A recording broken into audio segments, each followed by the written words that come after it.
Chapter 1 of Gentlemen Prefer Blondes, The Illuminating Diary of a Professional Lady. Chapter 1 Gentlemen Prefer Blondes. March 16th. A gentleman friend and I were dining at the Ritz last evening, and he said that if I took a pencil and a paper and put down all of my thoughts, it would make a book. This almost made me smile, as what it would really make would be a whole row of encyclopedias. I seem to be thinking practically all of the time. It is my favorite recreation, and sometimes I sit for hours and do not seem to do anything else but think. So this gentleman said a girl with brains ought to do something else with them besides think. And he said he ought to know brains when he sees them, because he is in the Senate, and he spends quite a great deal of time in Washington, D.C., and when he comes into contact with brains, he always notices it. So it might have all blown over, but this morning he sent me a book. And so, when my maid brought it to me, I said to her, "Well, Lulu, here is another book, and we have not read half the ones we have got yet." But when I opened it and saw that it was all a blank, I remembered what my gentleman acquaintance said, and so then I realized that it was a diary. So here I am, writing a book instead of reading one. But now it is the 16th of March, and of course it is too late to begin with January. But it does not matter, as my gentleman friend, Mr. Eisman, was in town practically all of January and February, and when he is in town, one day seems to be practically the same as the next day. Mr. Eisman is in the wholesale button profession in Chicago, and he is the gentleman who is known practically all over Chicago as Gus Eisman, the Button King, and he is the gentleman who is interested in educating me. So, of course, he is always coming down to New York to see how my brains have improved since the last time. But when Mr. Eisman is in New York, we always seem to do the same thing, and if I wrote down one day in my diary, all I would have to do would be to put quotation marks for all the other days. We always seem to have dinner at the Colony and see a show and go to the Trocadero, and then Mr. Eisman shows me to my apartment. So, of course, when a gentleman is interested in educating a girl, he likes to stay and talk about the topics of the day until quite late, so I am quite fatigued the next day, and I do not really get up until it is time to dress for dinner at the Colony. It would be strange if I turn out to be an authoress. At my home near Little Rock, Arkansas, my family all wanted me to do something about my music, because all my friends said I had talent, and they all kept after me about practicing. But some way, I never seemed to care so much about practicing. I simply could not sit for hours and hours at a time practicing just for the sake of a career. So one day I got quite temperamental and threw the old mandolin clear across the room, and I have really never touched it since. But writing is different because you do not have to learn or practice, and it is more temperamental because practicing seems to take all the temperament out of me. So now I really almost have to smile because I have just noticed that I have written clear across 2 pages onto March 18th. So this will do for today and tomorrow. And it just shows how temperamental I am when I get started. March 19th. Well, last evening Dorothy called up, and Dorothy said she has met a gentleman who gave himself an introduction to her in the lobby of the Ritz. So then they went to luncheon and tea and dinner, and then they went to a show, and then they went to the Trocadero. So Dorothy said his name was Lord Cooksley, but what she really calls him is Cuckoo. So Dorothy said, "Why don't you and I and Cuckoo go to the Follies tonight and bring Gus along if he is in town?" So then Dorothy and I had quite a little quarrel, because every time that Dorothy mentions the subject of Mr. Eisman, she calls Mr. Eisman by his first name, And she does not seem to realize that when a gentleman who is as important as Mr. Eisman spends quite a lot of money educating a girl, it really does not show reverence to call a gentleman by his first name. I mean, I never even think of calling Mr. Eisman by his first name, but if I want to call him anything at all, I call him Daddy, and I do not even call him Daddy if a place seems to be public. So I told Dorothy that Mr. Eisman would not be in town until day after tomorrow. So then Dorothy and Cuckoo came up and we went to the Follies. So this morning, Cuckoo called up and he wanted me to luncheon at the Ritz. I mean, these foreigners really have quite a nerve.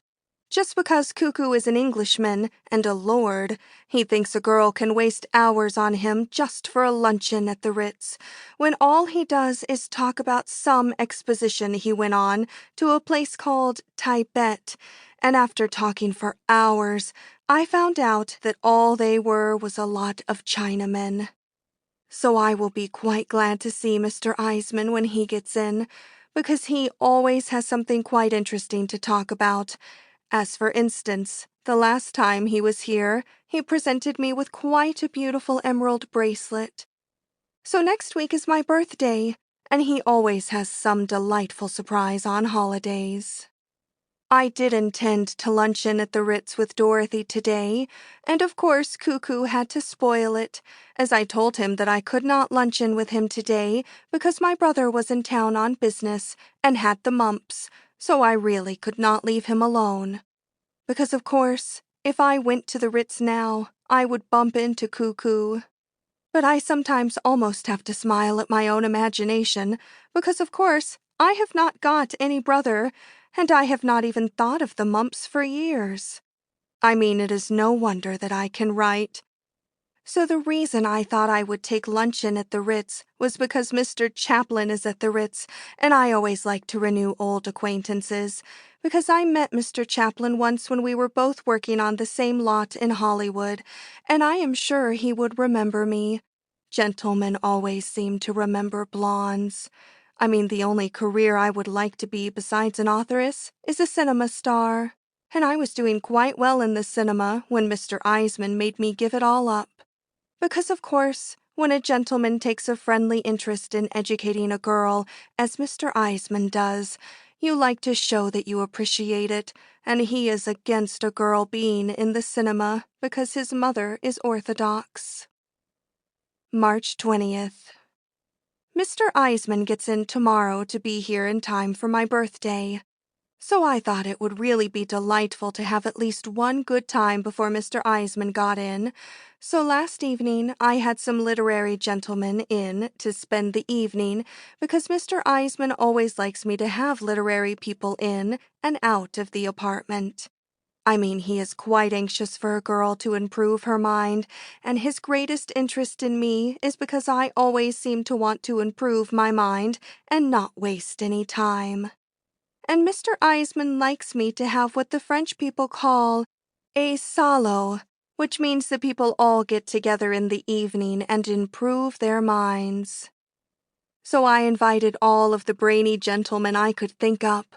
So I thought up a gentleman who is the professor of all the economics up at Columbia College, and the editor who is the famous editor of the New York Transcript, and another gentleman who is the famous playwright who writes very, very famous plays that are all about life. I mean, anybody would recognize his name, but it always seems to slip my memory because all of we real friends of his only call him Sam. So Sam asked if he could bring a gentleman who writes novels from England, so I said yes, so he brought him. And then we all got together, and I called up Gloria and Dorothy, and the gentlemen brought their own liquor. So of course the place was a wreck this morning, and Lulu and I worked like proverbial dogs to get it cleaned up. But heaven knows how long it will take to get the chandelier fixed. March 22nd. Well, my birthday has come and gone, but it was really quite depressing. I mean, it seems to me a gentleman who has a friendly interest in educating a girl like Gus Eisman would want her to have the biggest square-cut diamond in New York. I mean, I must say, I was quite disappointed when he came to the apartment with a little thing you could hardly see. So I told him I thought it was quite cute, but I had quite a headache, and I had better stay in a dark room all day, and I told him I would see him the next day, perhaps. Because even Lulu thought it was quite small, and she said if she was I, she really would do something definite, and she said she always believed in the old adage, leave them while you're good looking. But he came in at dinner time with really a very, very beautiful bracelet of square-cut diamonds, so I was quite cheered up. So then we had dinner at the Colony, and we went to a show and supper at the Trocadero, as usual whenever he is in town. But I will give him credit that he realized how small it was. I mean, he kept talking about how bad business was, and the button profession was full of Bolsheviks, who made nothing but trouble. Because Mr. Eisman feels that the country is really on the verge of the Bolsheviks, and I become quite worried. I mean, if the Bolsheviks do get in, there is only one gentleman who could handle them, and that is Mr. D.W. Griffith. Because I will never forget when Mr. Griffith was directing Intolerance. I mean, it was my last cinema just before Mr. Eisman made me give up my career, and I was playing one of the girls that fainted at the battle when all of the gentlemen fell off the tower. And when I saw how Mr. Griffith handled all of those mobs in Intolerance, I realized that he could do anything. And I really think that the government of America ought to tell Mr. Griffith to get all ready if the Bolsheviks start to do it. Well, I forgot to mention that the English gentleman who writes novels seems to have taken quite an interest in me as soon as he found out that I was literary. I mean, he has called up every day, and I went to tea twice with him. So he has sent me a whole complete set of books for my birthday by a gentleman called Mr. Conrad. They all seem to be about ocean travel, although I have not had time to more than glance through them. I have always liked novels about ocean travel, ever since I posed for Mr. Christie for the front cover of a novel about ocean travel by McGrath, because I always say that a girl never really looks as well as she does on board a steamship or even a yacht.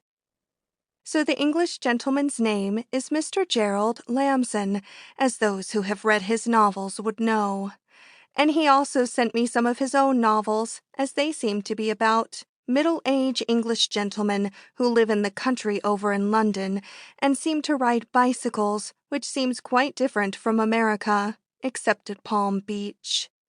So I told Mr. Lamson how I write down all of my thoughts, and he said he knew I had something to me from the first minute he saw me, and when we become better acquainted, I am going to let him read my diary.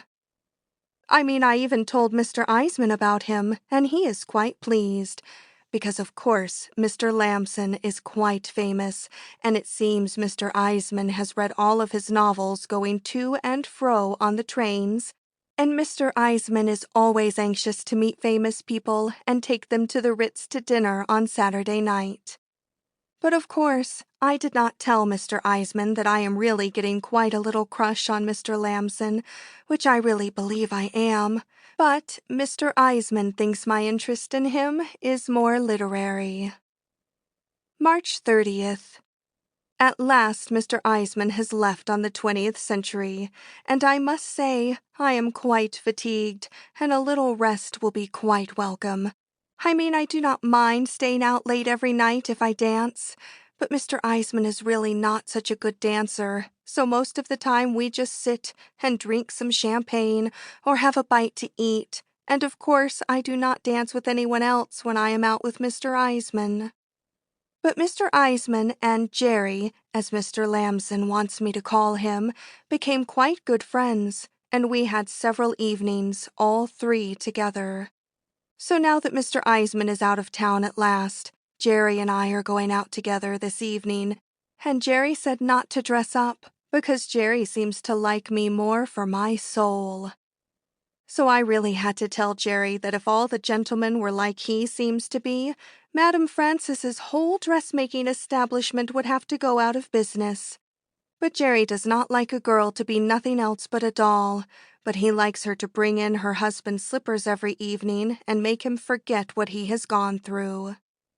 But before Mr. Eisman went to Chicago, he told me that he is going to Paris this summer on professional business, and I think he intends to present me with a trip to Paris, as he says there is nothing so educational as traveling.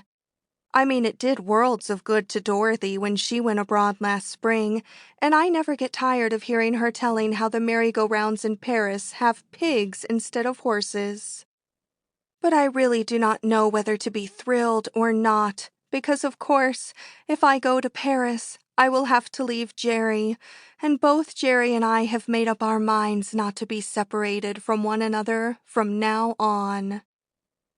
March 31st. Last night, Jerry and I had dinner at quite a quaint place where we had roast beef and baked potato. I mean, he always wants me to have food, which is what he calls nourishing, which most gentlemen never seem to think about. So then we took a hansom cab and drove for hours around the park because Jerry said the air would be good for me. It is really very sweet to have someone think of all those things that gentlemen hardly ever seem to think about. So then we talked quite a lot. I mean, Jerry knows how to draw a girl out, and I told him things that I really would not even put in my diary. So when he heard all about my life, he became quite depressed, and we both had tears in our eyes, because he said he never dreamed a girl could go through so much as I and come out so sweet and not made bitter by it all.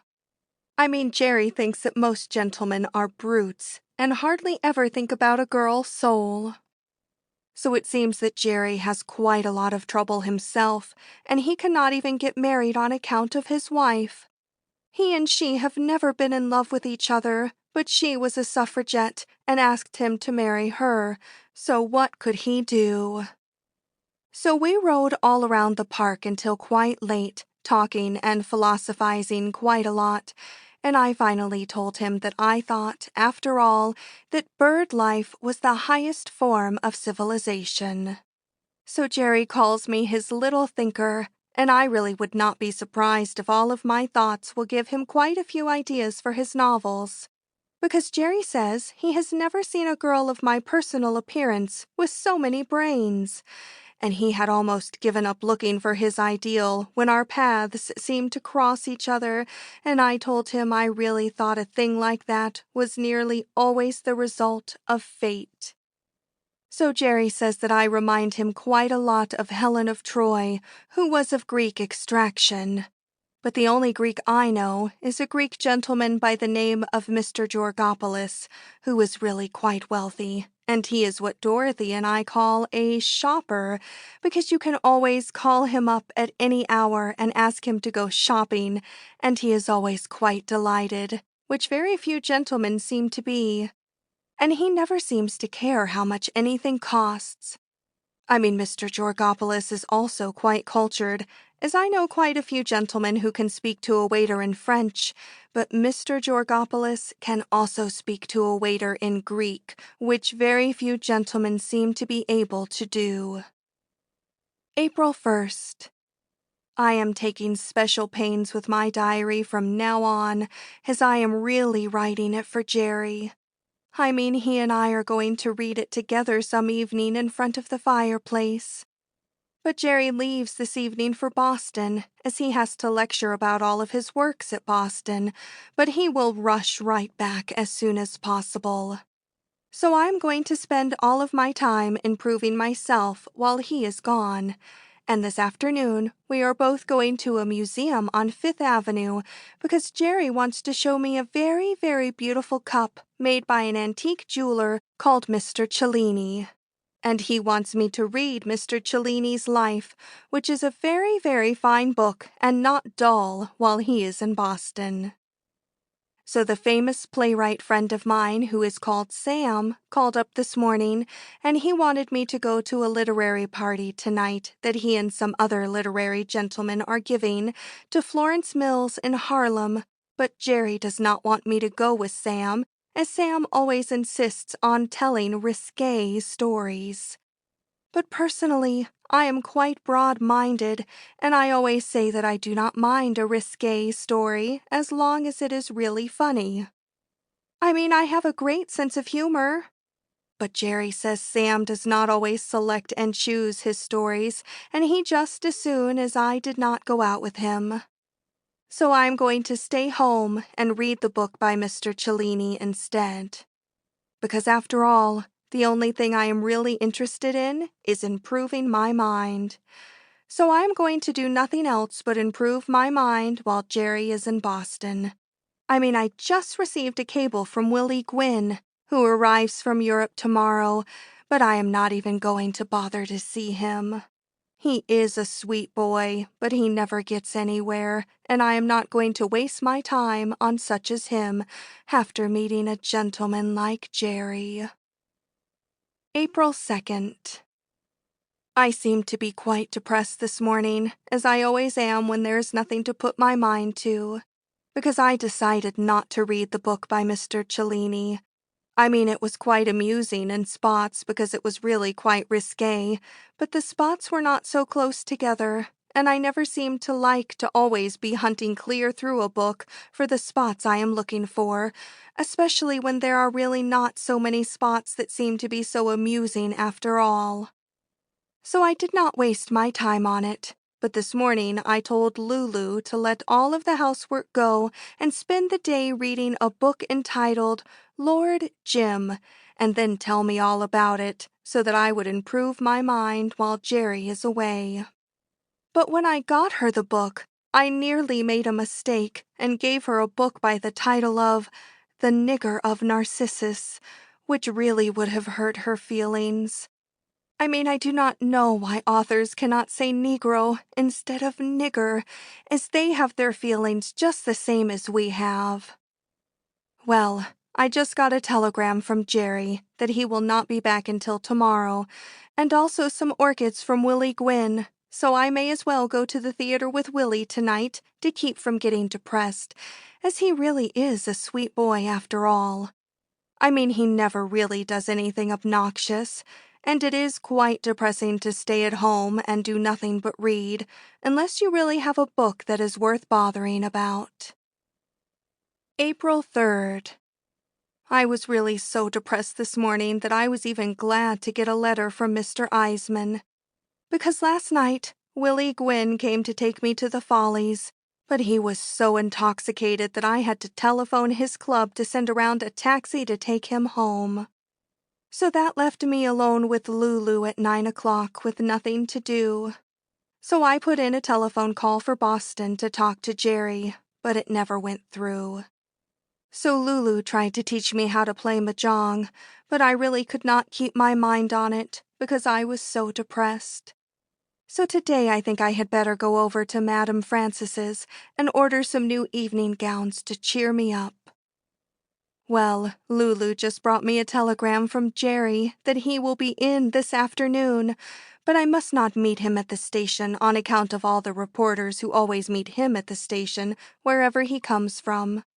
But he says he will come right up to see me as he has something to talk about. April 4th. What an evening we had last evening. I mean, it seems that Jerry is madly in love with me, because all of the time he was in Boston lecturing to the women's clubs, he said, as he looked over the faces of all those club women in Boston, he never realized I was so beautiful. And he said that there was only one in the world, and that was me. But it seems that Jerry thinks that Mr. Eisman is terrible and that no good can come of our friendship. I mean, I was quite surprised, as they both seemed to get along quite well together.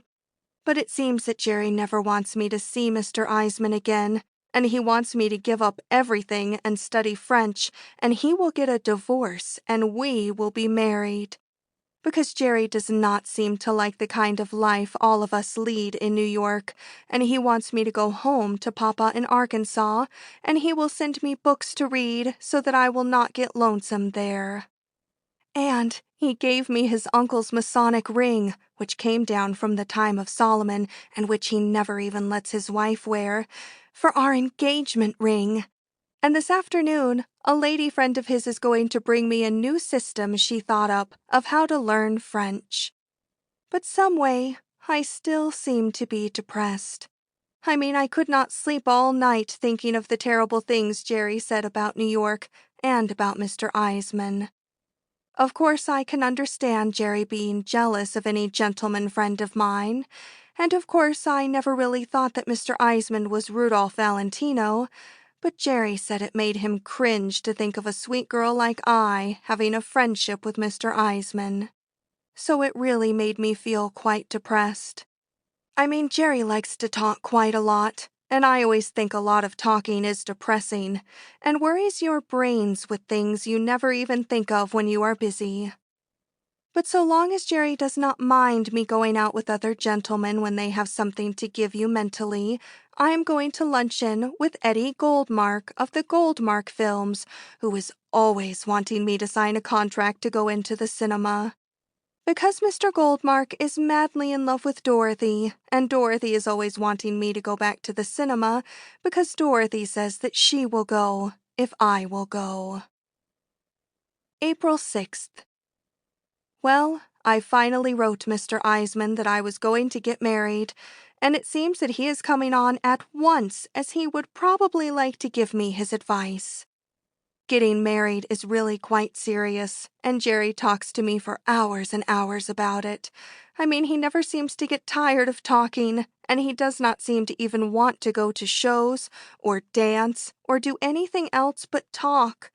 And if I don't really have something definite to put my mind on soon, I will scream. April 7th. Well, Mr. Eisman arrived this morning, and he and I had quite a long talk. And after all, I think he is right. Because here is the first real opportunity I have ever really had. I mean to go to Paris and broaden out and improve my writing. And why should I give it up to marry an author where he is the whole thing, and all I would be the wife of Gerald Lamson? And on top of that, I would have to be dragged into the scandal of a divorce court and get my name smirched. So Mr. Eisman said that opportunities come too seldom in a girl's life for me to give up the first one I have really ever had. So I am sailing for France and London on Tuesday and taking Dorothy with me, and Mr. Eisman says that he will see us there later. So Dorothy knows all of the ropes, and she can get along in Paris just as though she knew French. And besides, she knows a French gentleman who was born and raised there, who speaks it like a native and knows Paris like a book. And Dorothy says that when we get to London, nearly everybody speaks English anyway. So it is quite lucky that Mr. Lamson is out lecturing in Cincinnati, and he will not be back until Wednesday, and I can send him a letter and tell him that I have to go to Europe now, but I will see him later, perhaps. So anyway, I will be spared listening to any more of his depressing conversation. So Mr. Eisman gave me quite a nice string of pearls, and he gave Dorothy a diamond pin, and we all went to the Colony for dinner, and we all went to a show and supper at the Trocadero, and we all spent quite a pleasant evening. End of Chapter 1. Chapter 2. Fate Keeps on Happening. April 11th. Well, Dorothy and I are really on the ship sailing to Europe, as anyone could tell by looking at the ocean. I always love the ocean. I always love a ship, and I really love the Majestic, because you would not know it was a ship, because it was just like being at the Ritz. And the steward says the ocean is not so obnoxious this month as it generally is. So Mr. Eisman is going to meet us next month in Paris, because he has to be there on business.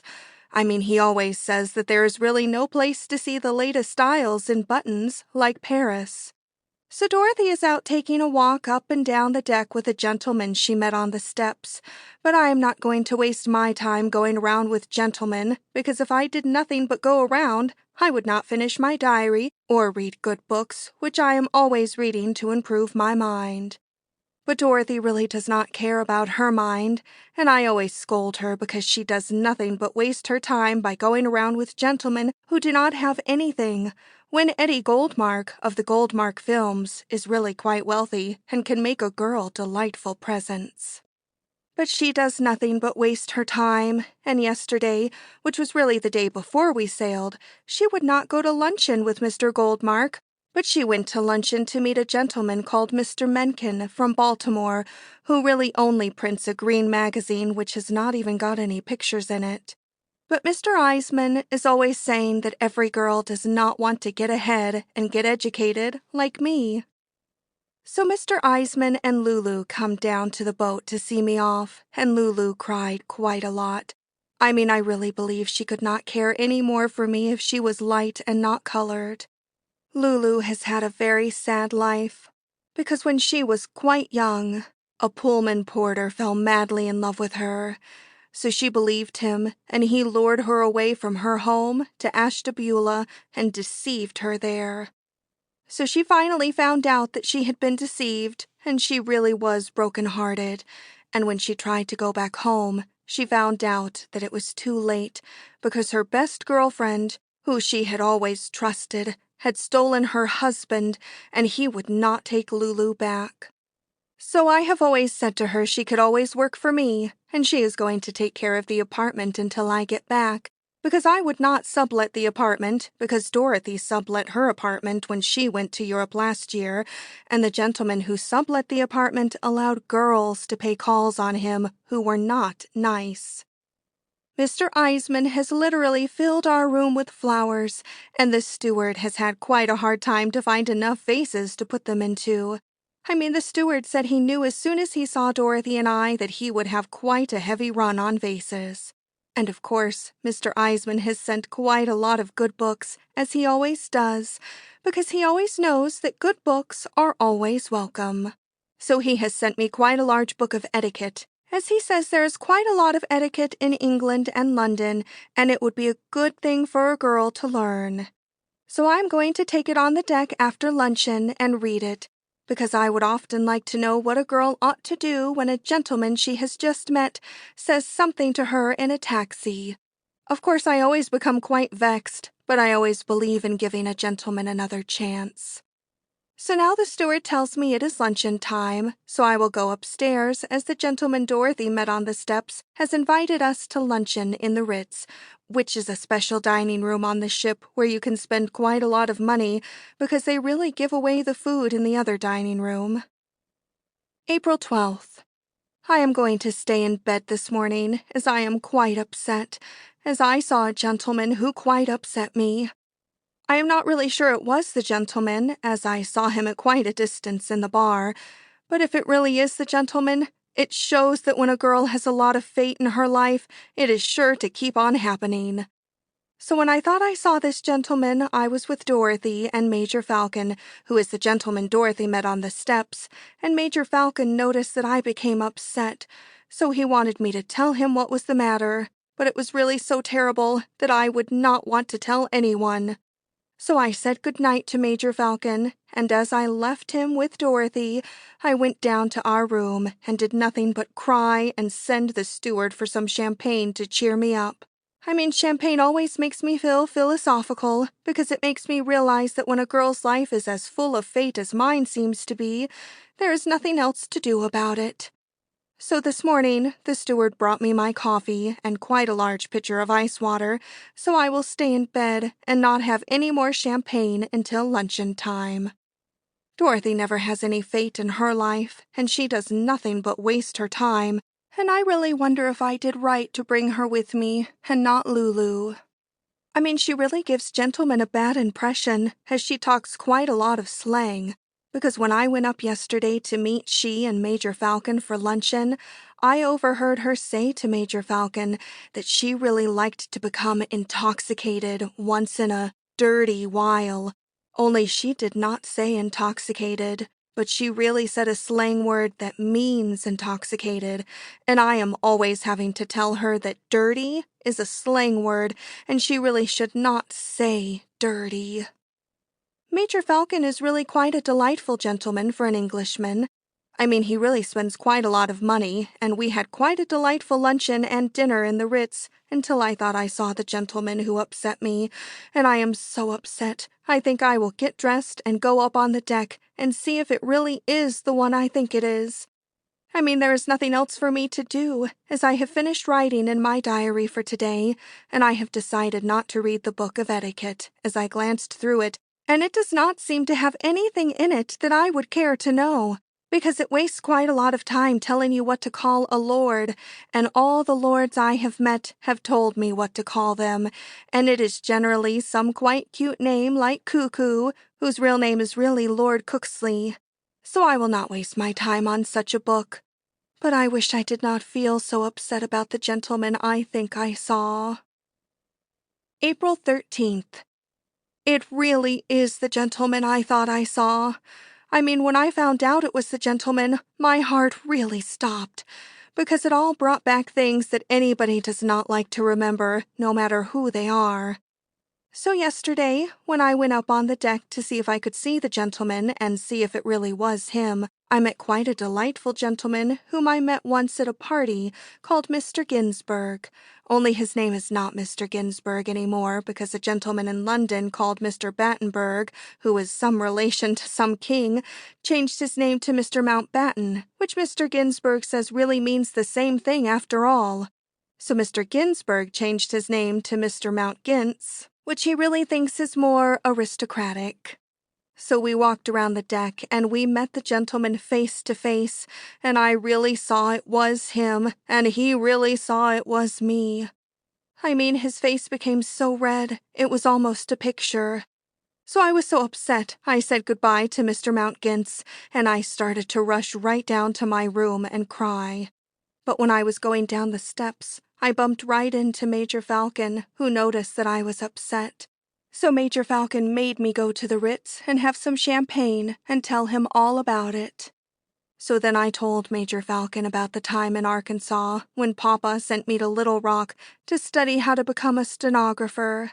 I mean, Papa and I had quite a little quarrel because Papa did not like a gentleman who used to pay calls on me in the park, and Papa thought it would do me good to get away for a while. So I was in the business college in Little Rock for about a week when a gentleman called Mr. Jennings paid a call on the business college because he wanted to have a new stenographer. So he looked over all we college girls, and he picked me out. So he told our teacher that he would help me finish my course in his office because he was only a lawyer and I really did not have to know so much.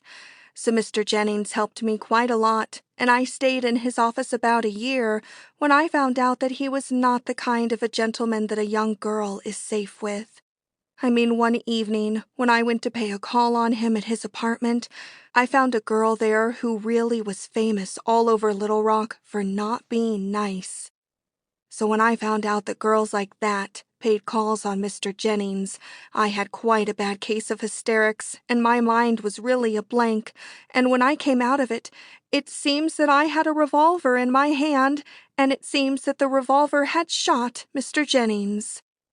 So this gentleman on the boat was really the district attorney who was at the trial, and he really was quite harsh at the trial, and he called me names that I would not even put in my diary.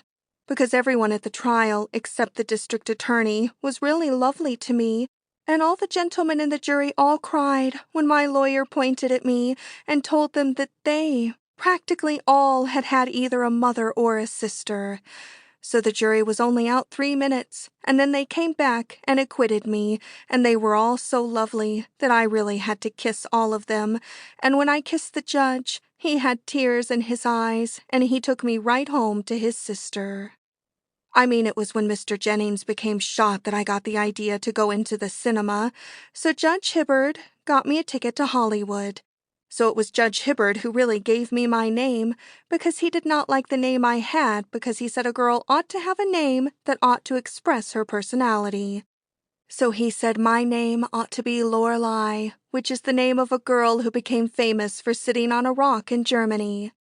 So I was in Hollywood in the cinema when I met Mr. Eisman, and he said that a girl with my brains ought not to be in the cinema, but she ought to be educated. So he took me out of the cinema so he could educate me. So Major Falcon was really quite interested in everything I talked about, because he said it was quite a coincidence because this district attorney, who is called Mr. Bartlett, is now working for the government of America, and he is on his way to a place called Vienna on some business for Uncle Sam that is quite a great secret, and Mr. Falcon would like very much to know what the secret is, because the government in London sent him to America especially to find out what it was. Only, of course, Mr. Bartlett does not know who Major Falcon is, because it is such a great secret, but Major Falcon can tell me because he knows who he can trust. So Major Falcon says he thinks a girl like I ought to forgive and forget what Mr. Bartlett called me, and he wants to bring us together. And he says he thinks Mr. Bartlett would talk to me quite a lot when he really gets to know me, and I forgive him for that time in Little Rock. Because it would be quite romantic for Mr. Bartlett and I to become friendly, and gentlemen who work for Uncle Sam generally like to become romantic with girls. So he is going to bring us together on the deck after dinner tonight, and I am going to forgive him and talk with him quite a lot, because why should a girl hold a grudge against a gentleman who had to do it? So Major Falcon brought me quite a large bottle of perfume, and quite a cute imitation of quite a large-sized dog in a little shop which is on board the boat. I mean, Major Falcon really knows how to cheer a girl up quite a lot, and so tonight I'm going to make it all up with Mr. Bartlett. April 14th. Well, Mr. Bartlett and I made it all up last night, and we are going to be the best of friends and talk quite a lot. So when I went down to my room quite late, Major Falcon came down to see if I and Mr. Bartlett were really going to be friends, because he said a girl with brains like I ought to have lots to talk about with a gentleman with brains like Mr. Bartlett, who knows all of Uncle Sam's secrets. So I told Major Falcon how Mr. Bartlett thinks that he and I seem to be like a play, because all the time he was calling me all those names in Little Rock, he really thought I was. So when he found out that I turned out not to be, he said he always thought that I only used my brains against gentlemen and really had quite a cold heart. But now he thinks I ought to write a play about how he called me all those names in Little Rock, and then, after 7 years, we became friendly. So I told Major Falcon that I told Mr. Bartlett I would like to write the play, but I really did not have time, as it takes quite a lot of time to write my diary and read good books. So Mr. Bartlett did not know that I read books, which is quite a coincidence, because he reads them too. So he is going to bring me a book of philosophy this afternoon called Smile, Smile, Smile, which all the brainy senators in Washington are reading, which cheers you up quite a lot. So I told Major Falcon that having a friendship with Mr. Bartlett was really quite enervating, because Mr. Bartlett does not drink anything, and the less anybody says about his dancing, the better. But he did ask me to dine at his table, which is not in the Ritz, and I told him I could not, but Major Falcon told me I ought to.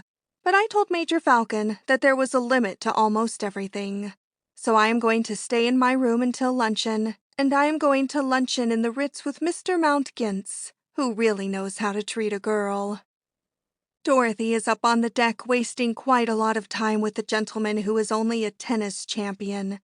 So I am going to ring for the steward and have some champagne, which is quite good for a person on a boat. The steward is really quite a nice boy, and he has had quite a sad life, and he likes to tell me all about himself. I mean, it seems that he was arrested in Flatbush because he promised a gentleman that he would bring him some very, very good scotch, and they mistook him for a bootlegger. So it seems they put him in prison, and they put him in a cell with 2 other gentlemen who were very, very famous burglars.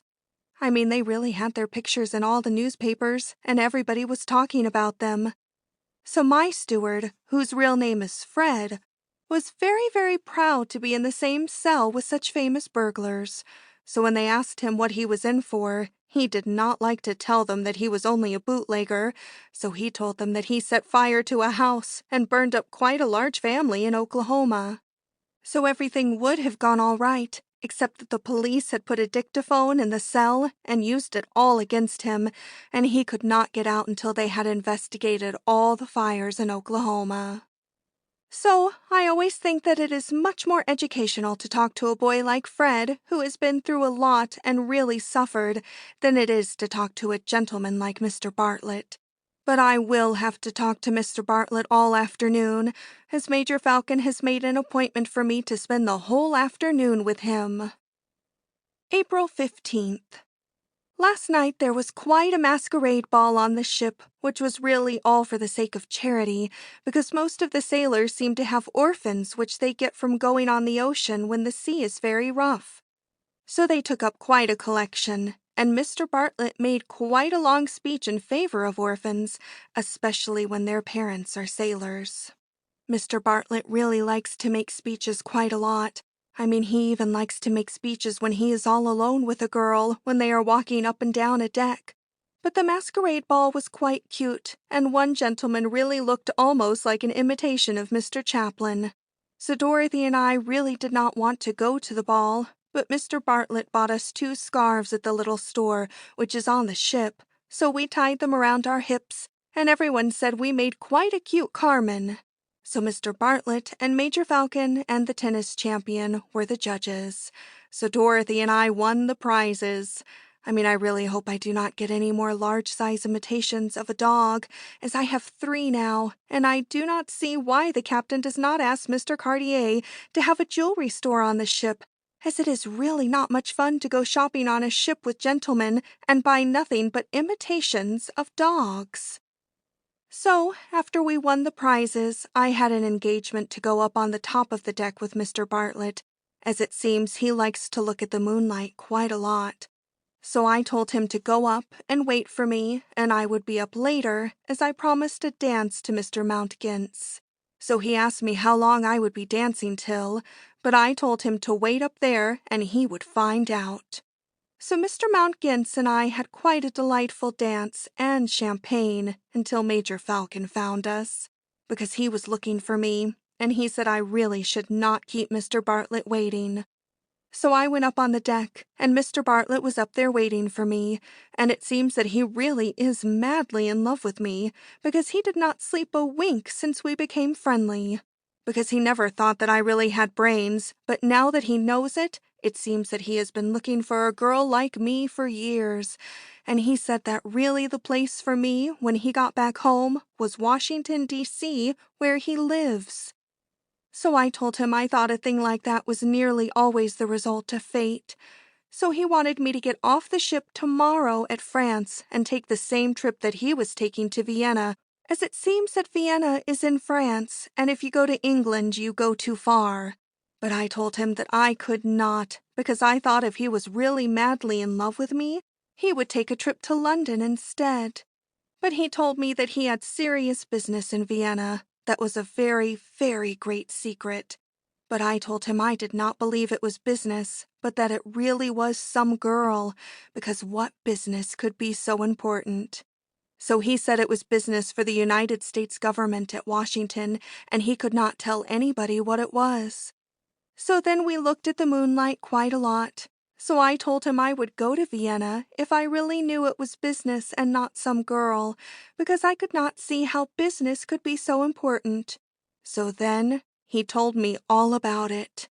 So it seems that Uncle Sam wants some new aeroplanes that everybody else seems to want, especially England. And Uncle Sam has quite a clever way to get them, which is too long to put in my diary. So we sat up and saw the sunrise, and I became quite stiff and told him I would have to go down to my room because, after all, the ship lands at France today, and I said if I got off the boat at France to go to Vienna with him, I would have to pack up. So I went down to my room and went to bed. So then Dorothy came in, and she was up on deck with the tennis champion, but she did not notice the sunrise, as she really does not love nature, but always wastes her time and ruins her clothes, even though I always tell her not to drink champagne out of a bottle on the deck of a ship, as it lurches quite a lot. So I am going to have luncheon in my room, and I will send a note to Mr. Bartlett to tell him I will not be able to get off the boat at France to go to Vienna with him, as I have quite a headache. But I will see him sometime, somewhere else. So Major Falcon is going to come down at 12, and I have got to thinking over what Mr. Bartlett called me at Little Rock, and I am quite upset. I mean, a gentleman never pays for those things, but a girl always pays. So I think I will tell Major Falcon all about the aeroplane business, as he really wants to know.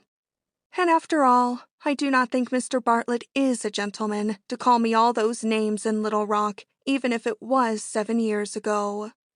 I mean, Major Falcon is always a gentleman, and he really wants to do quite a lot for us in London, because he knows the Prince of Wales, and he thinks that Dorothy and I would like the Prince of Wales once we had really got to meet him. So I'm going to stay in my room until Mr. Bartlett gets off the ship at France, because I really do not seem to care if I ever see Mr. Bartlett again.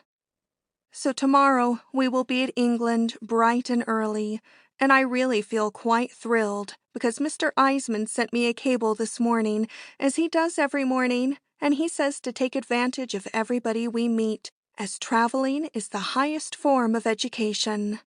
I mean, Mr. Eisman is always right, and Major Falcon knows all the sights in London, including the Prince of Wales, so it really looks like Dorothy and I would have quite a delightful time in London. End of Chapter 2. Chapter 3. London is really nothing. April 17th. Well, Dorothy and I are really at London. I mean, we got to London on the train yesterday, as the boat does not come clear up to London, but it stops on the beach, and you have to take a train. I mean, everything is much better in New York, because the boat comes right up to New York, and I am really beginning to think that London is not so educational after all. But I did not tell Mr. Eisman when I cabled him last night, because Mr. Eisman really sent me to London to get educated, and I would hate to tell him that London is a failure, because we know more in New York. So Dorothy and I came to the Ritz, and it is delightfully full of Americans. I mean, you would really think it was New York, because I always think that the most delightful thing about traveling is to always be running into Americans, and to always feel at home. So yesterday Dorothy and I went down to luncheon at the Ritz, and we saw a quite cute little blonde girl at the next table, and I nudged Dorothy under the table, because I do not think it is nice to nudge a person on top of the table, as I'm trying to teach good manners to Dorothy. So I said, "That is quite a cute little girl, so she must be an American girl." And sure enough, she called the head waiter with quite an American accent, and she was quite angry, and she said to him, "I have been coming to this hotel for 35 years, and this is the first time I have been kept waiting." So I recognized her voice, because it was really Fanny Ward. So we asked her to come over to our table, and we were all three delighted to see each other, because I and Fanny have known each other for about 5 years. But I really feel as if I knew her better, because Mama knew her 45 years ago, when she and Mama used to go to school together, and Mama used to always follow all her weddings in the newspapers. So now Fanny lives in London, and is famous for being one of the cutest girls in London. I mean, Fanny is almost historical, because when a girl is cute for 50 years, it really begins to get historical. So if Mama did not die of hardening of the arteries, she and Fanny and I could have quite a delightful time in London, as Fanny loves to shop. So we went shopping for hats, and instead of going to the regular shop, we went to the children's department, and Fanny and I bought some quite cute hats, as children hats only cost half as much, and Fanny does it all the time. I mean, Fanny really loves hats, and she buys some in the children's department every week, so she really saves quite a lot of money. So we came back to the Ritz to meet Major Falcon, because Major Falcon invited us to go to tea with him at a girl's house called Lady Shelton. So Major Falcon invited Fanny to go with us too. But she was sorry because she had to go to her music lesson. So at Lady Shelton's house, we met quite a few people who seemed to be English. I mean, some of the girls in London seemed to be ladies, which seems to be the opposite of a lord. And some who are not ladies are honorable. But quite a few are not ladies or honorable either, but are just like us. So all you have to call them is Miss. So Lady Shelton was really delighted to have we Americans come to her house.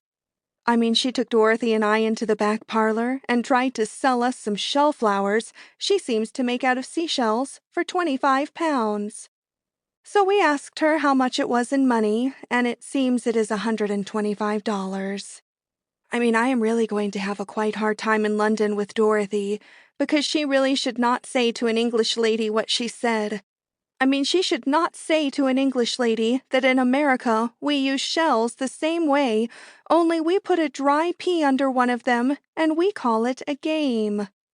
But I told Lady Shelton we really did not need any shell flowers. So Lady Shelton said she knew we Americans loved dogs, so she would love us to meet her mother. So then she took Dorothy and Major Falcon and I to her mother's house, which was just around the corner from her house, because her mother seems to be called a countess and raised dogs. So her mother was having a party too, and she seemed to have quite red hair and quite a lot of paint for such an elderly lady. So the first thing she asked us was, she asked us if we bought some shell flowers from her daughter. So we told her no. But she did not seem to act like a countess of her elderly age should act, because she said, "You were right, my dears. Don't let my daughters stick you. They fall apart in less than a week." So then she asked us if we would like to buy a dog. I mean, I could not stop Dorothy, but she said, "How long before the dogs fall apart?" But I do not think the Countess acted like a countess ought to act, because she laughed very, very loud, and she said that Dorothy was really priceless, and she grabbed Dorothy and kissed her and held her arm around her all the time. I mean, I really think that a countess should not encourage Dorothy, or else she is just as unrefined as Dorothy seems to be. But I told the Countess that we did not need any dog. So then I met a quite delightful English lady who had a very, very beautiful diamond tiara in her handbag, because she said that she thought some Americans would be at the party, and it was really a very, very great bargain.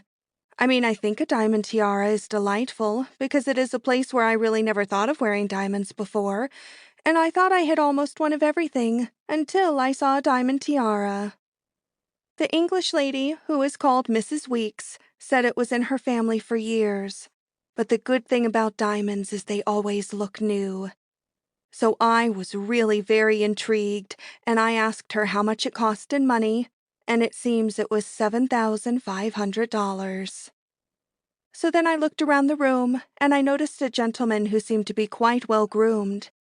So I asked Major Falcon who he was, and he said he was called Sir Francis Beekman, and it seems he is very, very wealthy. So then I asked Major Falcon to give us an introduction to one another, and we met one another, and I asked Sir Francis Beekman if he would hold my hat while I could try on the diamond tiara, because I could wear it backwards with a ribbon, on account of my hair being hobbed. And I told Sir Francis Beekman that I really thought it looked quite cute. So he thought it did too, but he seemed to have another engagement.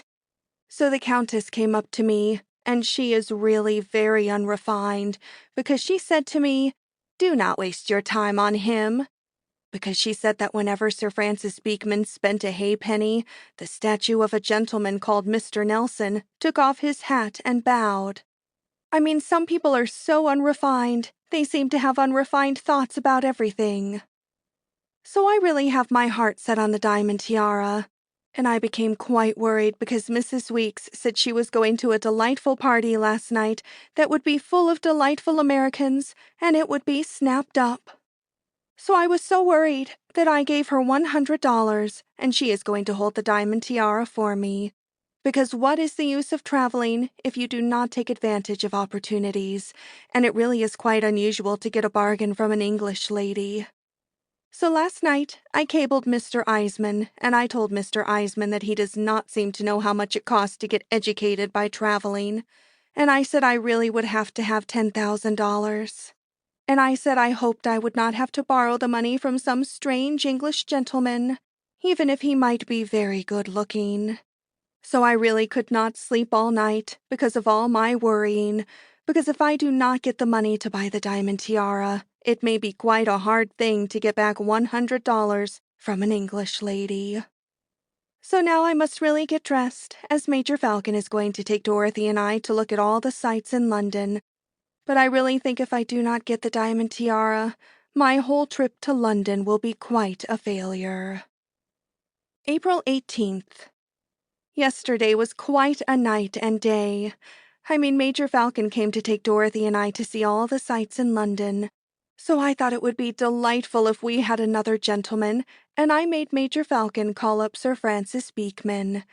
I had a cable from Mr. Eisman, which told me he could not send me $10,000, but he would send me $1,000, which really would not be a drop in the bucket for the diamond tiara. So Sir Francis Beekman said that he could not come, but I teased him and teased him over the telephone, so he finally said he would come. So Major Falcon drives his own car, so Dorothy sat with him, and I sat with Sir Francis Beekman, but I told him that I was not going to call him Sir Francis Beekman, but that I was really going to call him Piggy. In London, they make a very, very great fuss over nothing at all. London is really nothing at all. For instance, they make a great fuss over a tower that really is not even tall as the Hickox Building in Little Rock, Arkansas, and it would only make a chimney on one of our towers in New York. So Sir Francis Beekman wanted us to get out and look at the tower because he said that quite a famous queen had her head cut off there one morning, and Dorothy said, "What a fool she was to get up that morning." And that is really the only sensible thing that Dorothy has said in London. So we did not bother to get out. So we did not go to any more sights, because they really have delicious champagne cocktails at a very, very smart new restaurant called the Café de Paris that you could not get in New York for neither love or money, and I told Piggy that when you are traveling, you really ought to take advantages of what you cannot do at home. So while Dorothy and I were in the Café de Paris powdering our nose in the ladies' dressing room, we met an American girl who Dorothy knew in the Foleys, but now she is living in London. So she told us all about London. So it seems the gentlemen in London have quite a quaint custom of not giving a girl many presents. The English girls really seem to be satisfied with a gold cigarette holder, or else what they call a bangle, which means a bracelet in English, which is only gold and does not have any stones in it, which American girls would really give to their maid. So she said you could tell what English gentlemen were like when you realized that not even English ladies could get anything out of them. So she said Sir Francis Beekman was really famous all over London for not spending so much money as most English gentlemen. So then Dorothy and I said goodbye to Dorothy's girlfriend, and Dorothy said, "Let's tell our two boyfriends that we have a headache and go back to the Ritz, where men are Americans." Because Dorothy said that the society of a gentleman like Sir Francis Beekman was too great a price to pay for a couple rounds of champagne cocktails. But I told Dorothy that I always believe that there is nothing like trying, and I think it would be nice for an American girl like I to educate an English gentleman like Piggy, as I call Sir Francis Beekman. So then we went back to the table, and I almost have to admit that Dorothy is in the right about Piggy, because he really likes to talk quite a lot, and he is always talking about a friend of his who was quite a famous king in London called King Edward. So Piggy said he would never, never forget the jokes King Edward was always saying. And he would never forget one time they were all on a yacht, and they were all sitting at a table, and King Edward got up and said, "I don't care what you gentlemen do. I'm going to smoke a cigar." So then Piggy laughed, very, very loud. So of course I laughed very, very loud, and I told Piggy he was wonderful the way he could tell jokes. I mean, you can always tell when to laugh, because Piggy always laughs first. So in the afternoon, a lot of lady friends of Mrs. Weeks heard about me buying the diamond tiara and called us up and asked us to their house to tea. So Dorothy and I went, and we took a gentleman Dorothy met in the lobby, who is very, very good-looking, but he is only an English ballroom dancer in a cafe when he has a job. So we went to tea to a lady's house called Lady Elmsworth, and what she has to sell we Americans seems to be a picture of her father painted in oil paint, who she said was a whistler. But I told her my own father was a whistler and used to whistle all of the time, and I did not even have a picture of him. But every time he used to go to Little Rock, I asked him to go to the photographer's, but he did not go. So then we met a lady called Lady Chiselby that wanted us to go to her house to tea, but we told her that we really did not want to buy anything. But she said that she did not have anything to sell, but she wanted to borrow £5. So we did not go, and I am really glad that Mr. Eisman did not come to London, as all the English ladies would ask him to tea, and he would have a whole shipload of shell flowers and dogs and antique pictures that do nobody any good. So last night, Piggy and I, and Dorothy and the dancer, who is called Gerald, went to the Kit Kat Club, as Gerald had nothing better to do because he is out of a job. So Dorothy and I had quite a little quarrel, because I told Dorothy that she was wasting quite a lot of time going with any gentleman who is out of a job, but Dorothy is always getting to really like somebody, and she will never learn how to act. I mean, I always seem to think that when a girl really enjoys being with a gentleman, it puts her to quite a disadvantage, and no real good can come of it.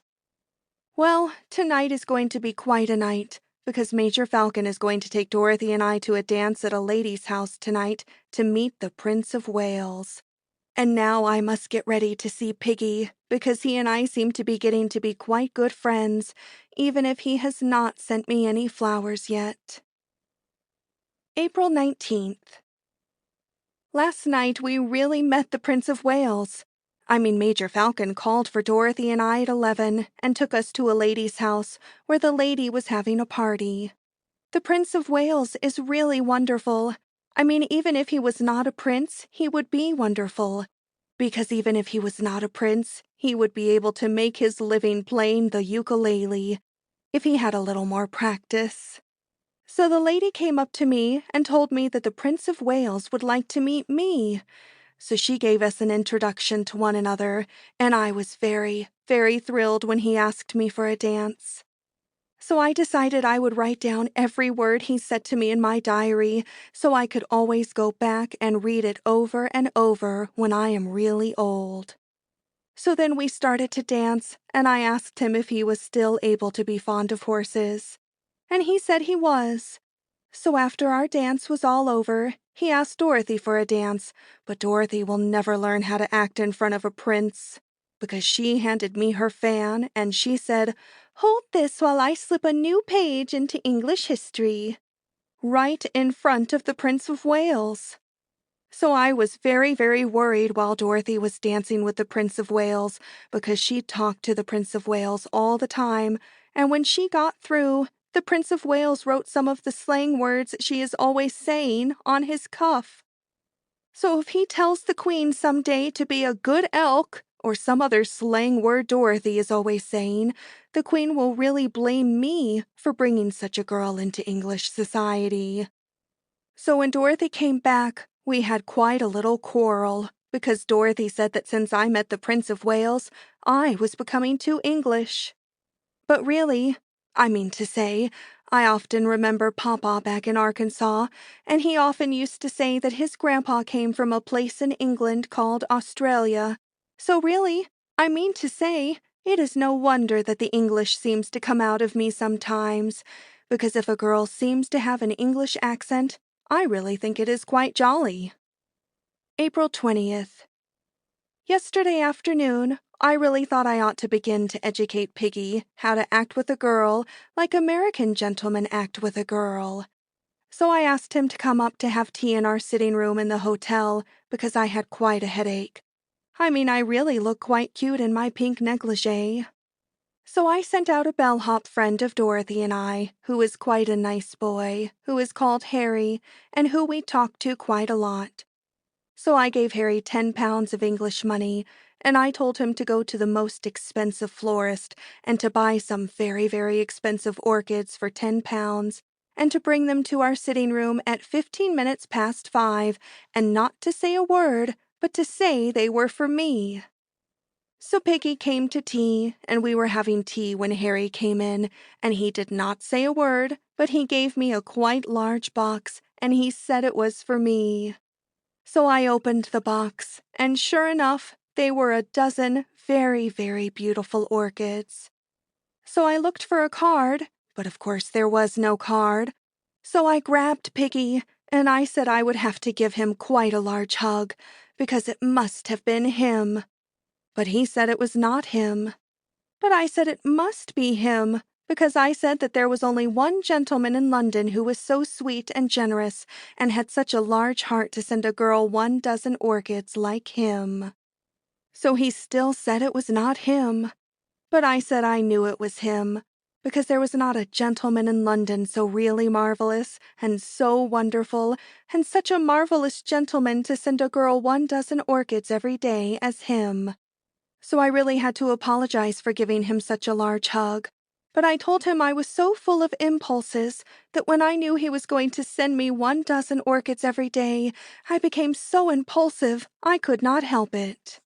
So then Dorothy and Gerald came in, and I told them all about what a wonderful gentleman Piggy turned out to be. And I told them when a gentleman sent a girl 12 orchids every day, he really reminded me of a prince. So Piggy blushed quite a lot, and he was really very, very pleased, and he did not say any more that it was not him. So then I started to make a fuss over him, and I told him he would have to look out, because he was really so good-looking, and I was so full of impulses that I might even lose my mind sometime and give him a kiss. So Piggy really felt very, very good to be such a good-looking gentleman. So he could not help blushing all the time, and he could not help grinning all the time from one ear to another. So he asked us all to dinner, and then he and Gerald went to change their clothes for dinner. So Dorothy and I had quite a little quarrel after they went, because Dorothy asked me which one of the Jesse James brothers was my father. But I told her I was not so unrefined that I would waste my time with any gentleman who was only a ballroom dancer when he had a job. So Dorothy said Gerald was a gentleman because he wrote her a note and it had a crest. So I told her to try and eat it. So then we had to get dressed. So this morning, Harry, the boyfriend of ours who is the bellhop, waked me up at 10 o'clock because he had a box of 12 orchids from Piggy. So by the time Piggy pays for a few dozen orchids, the diamond tiara will really seem like quite a bargain.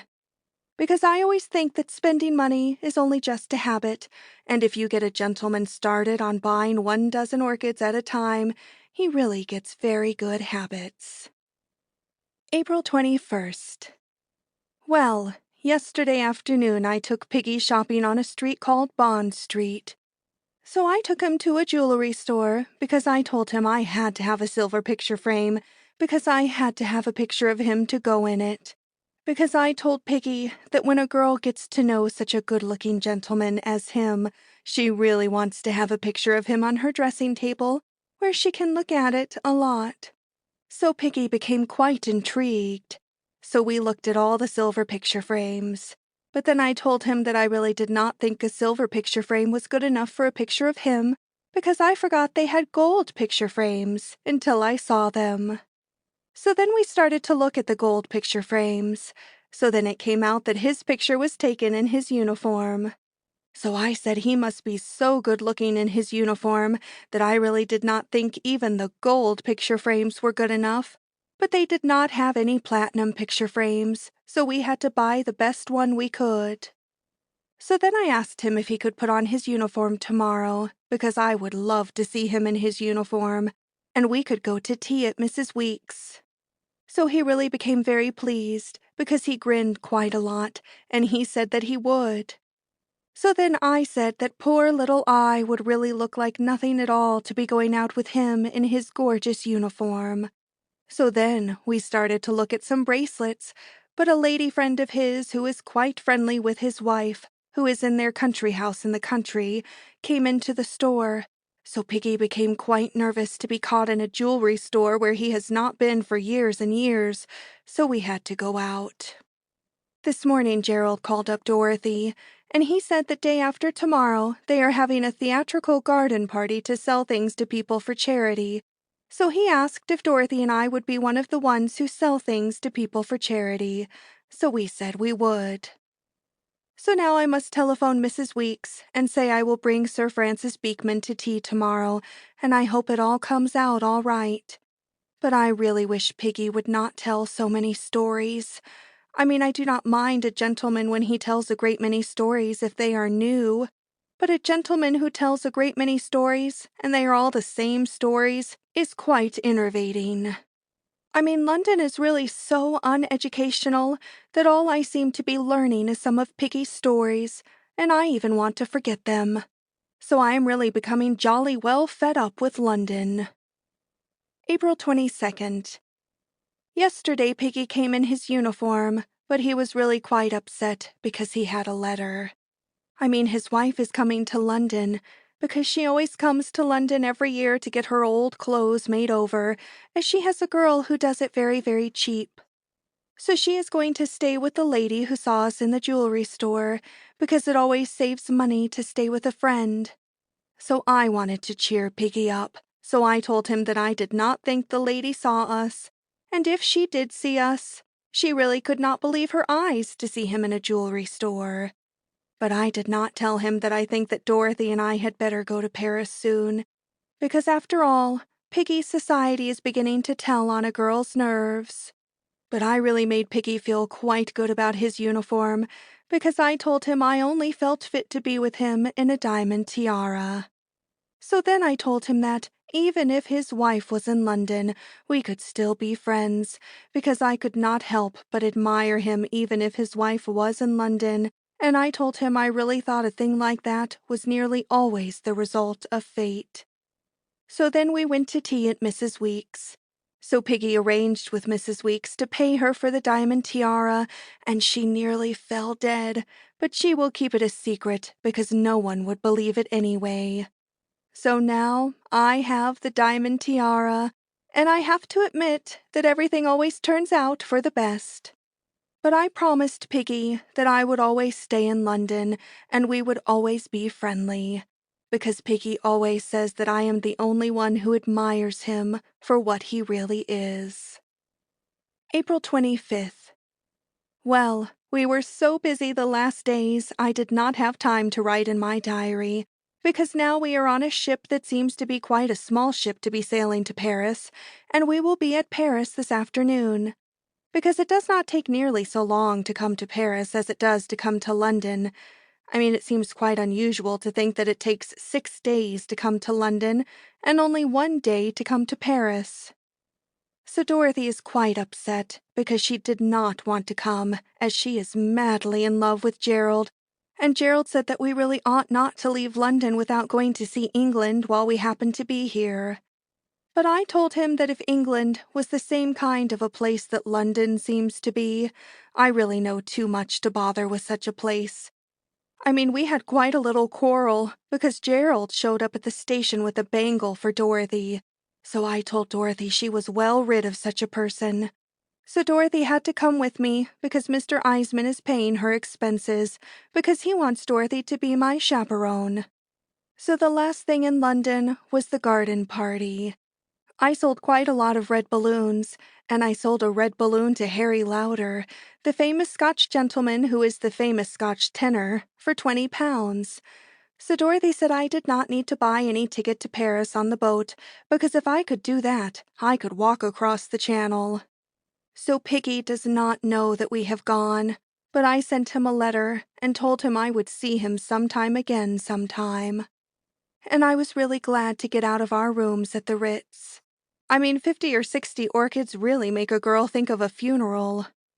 So I cabled Mr. Eisman, and I told him we could not learn anything in London because we knew too much. So if we went to Paris, at least, we could learn French, if we made up our mind to it. So I am really very, very intrigued, as I have heard so much about Paris, and I feel that it must be much more educational than London, and I can hardly wait to see the Ritz Hotel in Paris. End of Chapter 3, Chapter 4, Part 1. Paris is Divine.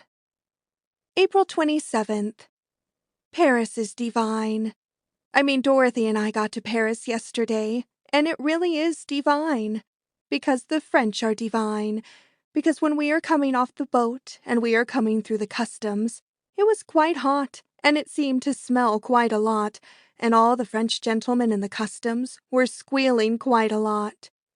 So I looked around, and I picked out a French gentleman who was really in a very gorgeous uniform, and he seemed to be a very, very important gentleman, and I gave him 20 francs worth of French money, and he was very, very gallant, and he knocked everybody else down and took our bags right through the custom. Because I really think that 20 francs is quite cheap for a gentleman that has got on at least $100 worth of gold braid on his coat alone, to speak nothing of his trousers. I mean, the French gentlemen always seem to be squealing quite a lot, especially taxi drivers when they only get a small-size yellow dime called a 50 centimes for a tip. But the good thing about French gentlemen is that every time a French gentleman starts in to squeal, you can always stop him with 5 francs, no matter who he is. I mean, it is so refreshing to listen to a French gentleman stop squeaking that it would really be quite a bargain even for 10 francs. So we came to the Ritz Hotel, and the Ritz Hotel is divine, because when a girl can sit in a delightful bar and have delicious champagne cocktails and look at all the important French people in Paris, I think it is divine. I mean, when a girl can sit there and look at the Dolly sisters and Pearl White and Maybelle Gillum Corey and Mrs. Nash, it is beyond worlds. Because when a girl looks at Mrs. Nash and realizes what Mrs. Nash has got out of gentlemen, it really makes a girl hold her breath. And when a girl walks around and reads all of the signs with all of the famous historical names, it really makes you hold your breath. Because when Dorothy and I went on a walk, we only walked a few blocks, but in only a few blocks, we read all of the famous historical names, like Cody and Cartier, and I knew we were seeing something educational at last, and our whole trip was not a failure. I mean, I really try to make Dorothy get educated and have reverence. So when we stood at the corner of a place called the Place Vendôme, if you turn your back on a monument they have in the middle and look up, you can see none other than Cody's sign. So I said to Dorothy, does it not really give you a thrill to realize that that is the historical spot where Mr. Cody makes all the perfume? So then Dorothy said that she supposed Mr. Cody came to Paris, and he smelled Paris, and he realized that something had to be done. So Dorothy will really never have any reference.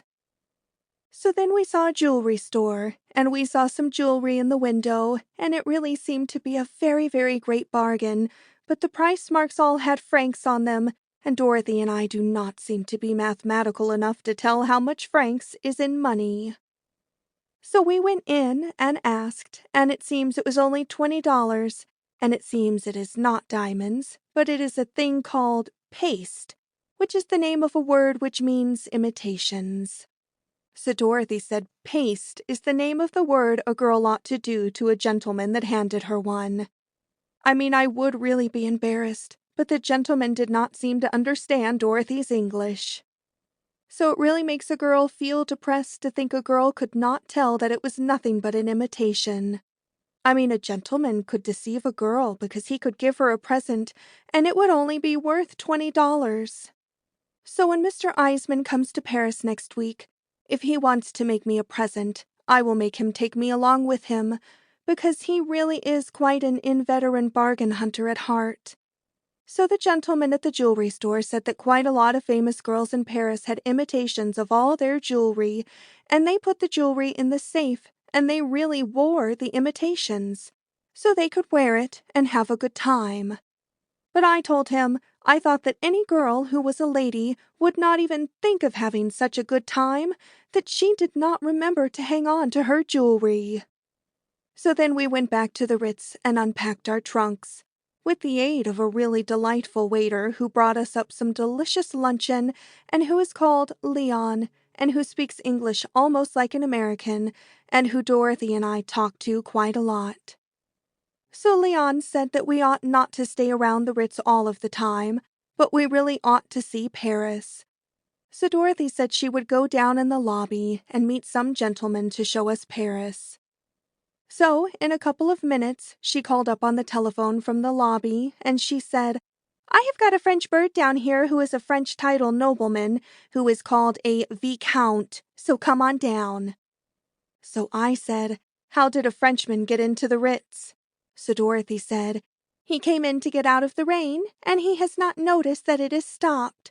So I said, "I suppose you have picked up something without taxi fare as usual. Why did you not get an American gentleman who always have money?" So Dorothy said she thought a French gentleman had ought to know Paris better. So I said, "He does not even know it is not raining." But I went down. So the Viscount was really delightful after all. So then we rode around, and we saw Paris, and we saw how divine it really is. I mean, the Eiffel Tower is divine. And it is much more educational than the London Tower, because you cannot even see the London Tower if you happen to be 2 blocks away. But when a girl looks at the Eiffel Tower, she really knows she is looking at something. And it would even be very difficult not to notice the Eiffel Tower. So then we went to a place called the Madrid to tea, and it really was divine. I mean, we saw the Dolly sisters, and Pearl White, and Mrs. Corey, and Mrs. Nash all over again. Then we went to dinner, and then we went to Montmartre, and it really was divine, because we saw them all over again. I mean, in Montmartre, they have genuine American jazz bands, and quite a lot of New York people, which we knew, and you really would think you were in New York, and it was divine. So we came back to the Ritz quite late, so Dorothy and I had quite a little quarrel, because Dorothy said that when we were looking at Paris, I asked the French Viscount what was the name of the unknown soldier who is buried under quite a large monument. So I said I really did not mean to ask him, if I did, because what I did mean to ask him was, what was the name of his mother? Because it is always the mother of a dead soldier that I always seem to think about more than the dead soldier that has died. So the French Viscount is going to call up in the morning, but I am not going to see him again, because French gentlemen are really quite deceiving. I mean, they take you to quite cute places, and they make you feel quite good about yourself, and you really seem to have a delightful time. But when you get home and come to think it all over, all you have got is a fan that only costs 20 francs and a doll that they gave you away for nothing in a restaurant. I mean, a girl has to look out in Paris, or she would have such a good time in Paris that she would not get anywheres. So I really think that American gentlemen are the best after all, because kissing your hand may make you feel very, very good, but a diamond and a sapphire bracelet lasts forever.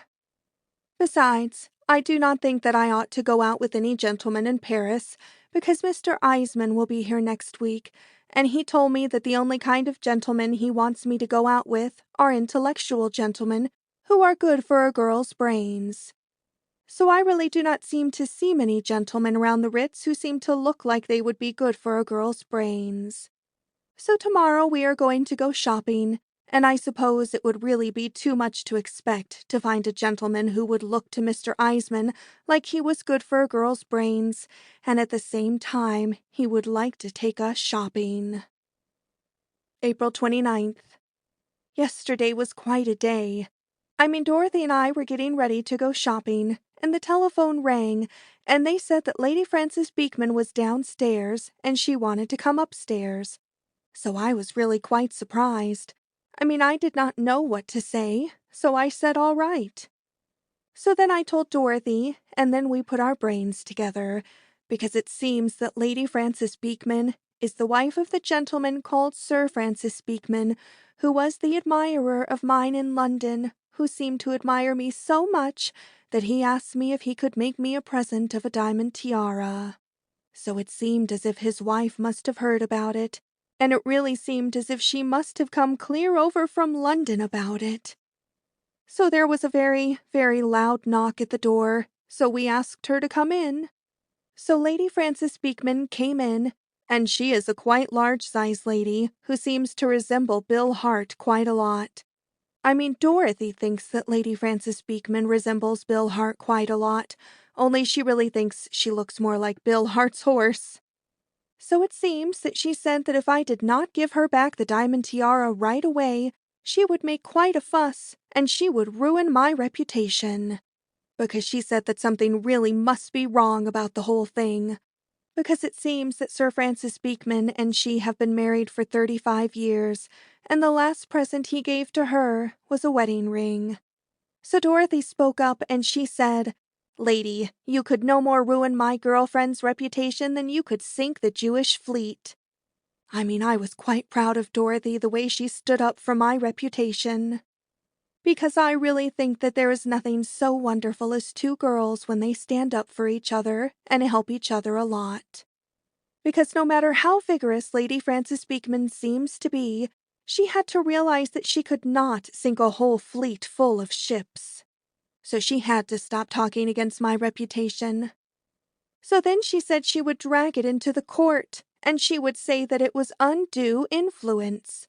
So I said to her, "If you wear that hat into a court, we will see if the judge thinks it took an undue influence to make Sir Francis Beekman look at a girl." So then Dorothy spoke up, and Dorothy said, "My girlfriend is right, lady. You have got to be the Queen of England to get away with a hat like that." So Lady Frances Beekman seemed to get quite angry. So then she said she would send for Sir Francis Beekman, where he suddenly went to Scotland to go hunting when he found out that Lady Frances Beekman had found out. So Dorothy said, "Do you mean that you have left Sir Francis Beekman loose with all those spendthrifts down in Scotland?" So Dorothy said she would better look out, or he would get together with the boys some night and simply massacre a halfpenny. I always encourage Dorothy to talk quite a lot when we are talking to unrefined people like Lady Frances Beekman, because Dorothy speaks their own language to unrefined people better than a refined girl like I. So Dorothy said, "You had better not send for Sir Francis Beekman, because if my girlfriend really wanted to turn loose on Sir Francis Beekman, all he would have left would be his title." So then I spoke right up and said yes, that I was an American girl, and we American girls do not care about a title, because we American girls always say that what is good enough for Washington is good enough for us. So Lady Frances Beekman really seemed to get more angry and more angry all of the time. So then she said that if it was necessary, she would tell the judge that Sir Francis Beekman went out of his mind when he gave it to me. So Dorothy said, "Lady, if you go into a court and if the judge gets a good look at you, he will think that Sir Francis Beekman was out of his mind 35 years ago." So then Lady Frances Beekman said she knew what kind of a person she had to deal with, and she would not deal with any such a person because she said it hurt her dignity. So Dorothy said, "Lady, if we hurt your dignity like you hurt our eyesight, I hope for your sake you are a Christian Science." So that seemed to make Lady Frances Beekman angry. So she said she would turn it all over to her solicitor. So when she went out, she tripped over quite a long train which she had on her skirt and nearly fell down. So Dorothy leaned out of the door, and Dorothy called down the hall and said, "Take a tuck in that skirt, Isabel. It's 1925. So I really felt quite depressed, because I felt as if our whole morning was really very unrefined, just because we had to mix with such an unrefined lady as Lady Frances Beekman. April 30th. So sure enough, yesterday morning Lady Frances Beekman's solicitor came. Only he really was not a solicitor, but his name was on a card, and it seems his name is Mons Brossard. And it seems that he is an advocate, because an advocate is a lawyer in the French language. So Dorothy and I were getting dressed, and we were in our negligee as usual, when there was quite a loud knock on the door, and before we could even say come in, he jumped right into the room. So it seems that he is of French extraction. I mean, Lady Frances Beekman's solicitor can really squeal just like a taxi driver. I mean, he was squealing quite loud when he jumped into the room, and he kept right on squealing. So Dorothy and I rushed into the parlor, and Dorothy looked at him, and Dorothy said, "This town has got to stop playing jokes on us every morning," because our nerves could not stand it. So Mons Brossard handed us his card, and he squealed, and he really waved his arm in the air quite a lot.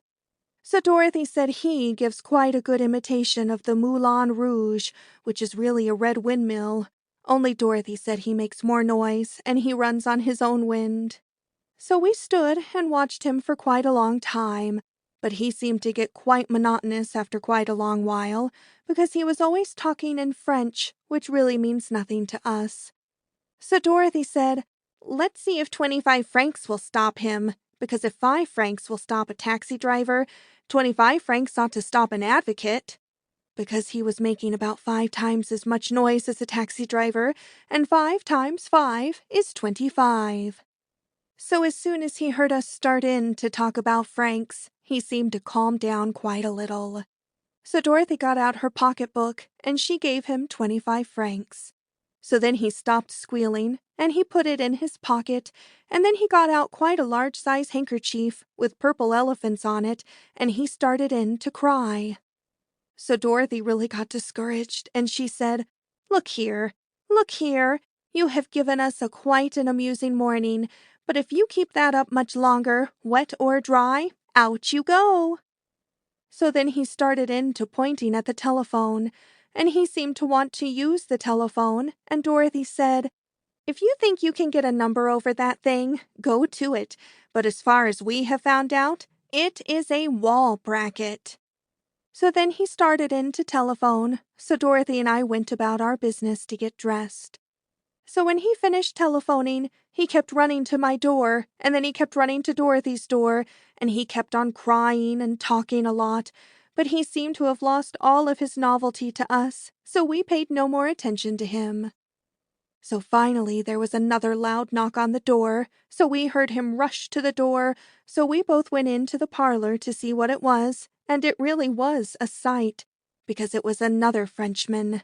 So the new Frenchman rushed in, and he yelled, "Papa!" and he kissed him. So it seems that it was his son, because his son is really his papa's partner in the advocate business. So then his papa talked quite a lot, and then he pointed at I and Dorothy. So then his son looked at us, and then his son let out quite a large-sized squeal, and he said in French, "Mais papa, elles sont charmantes." So it seems he was telling his papa in French that we were really charming. So then Mons Brossard stopped crying, and put on his glasses, and took a good look at us. So then his son put up the window shade, so his papa could get a better look at us. And when his papa had finished looking at us, he really became delighted. So he became all smiles, and he pinched our cheeks, and he kept saying charmante all of the time, because charmante means charming in the French language. So then his son broke out into English, and he really speaks English as good as an American. So then he told us his papa telephoned for him to come over, because we did not seem to understand what his papa was saying to us. So it seems that Mons Brossard had been talking to us in English all of the time, but we did not seem to understand his kind of English. So Dorothy said, "If what your papa was talking in was English, I could get a gold medal for my Greek." So then his son told his papa, and his papa laughed very, very loud, and he pinched Dorothy's cheek, and he was very delighted, even if the joke was on him. So then Dorothy and I asked his son what he was saying when he was talking to us in English, and his son said he was telling us all about his client, Lady Frances Beekman. So then we asked his son why his papa kept crying. So then his son said his papa kept crying because he was thinking about Lady Frances Beekman. So Dorothy said, if he cries when he thinks about her, what does he do when he looks at her? So then his son explained to his papa what Dorothy said. So then Mons Brossard laughed very, very loud. So then he kissed Dorothy's hand. So he said, after that, we would all really have to have a bottle of champagne. So he went to the telephone and ordered a bottle of champagne. So then his son said to his papa, why do we not ask the charming ladies to go out to Fontainebleau today? So his papa said it would be charming.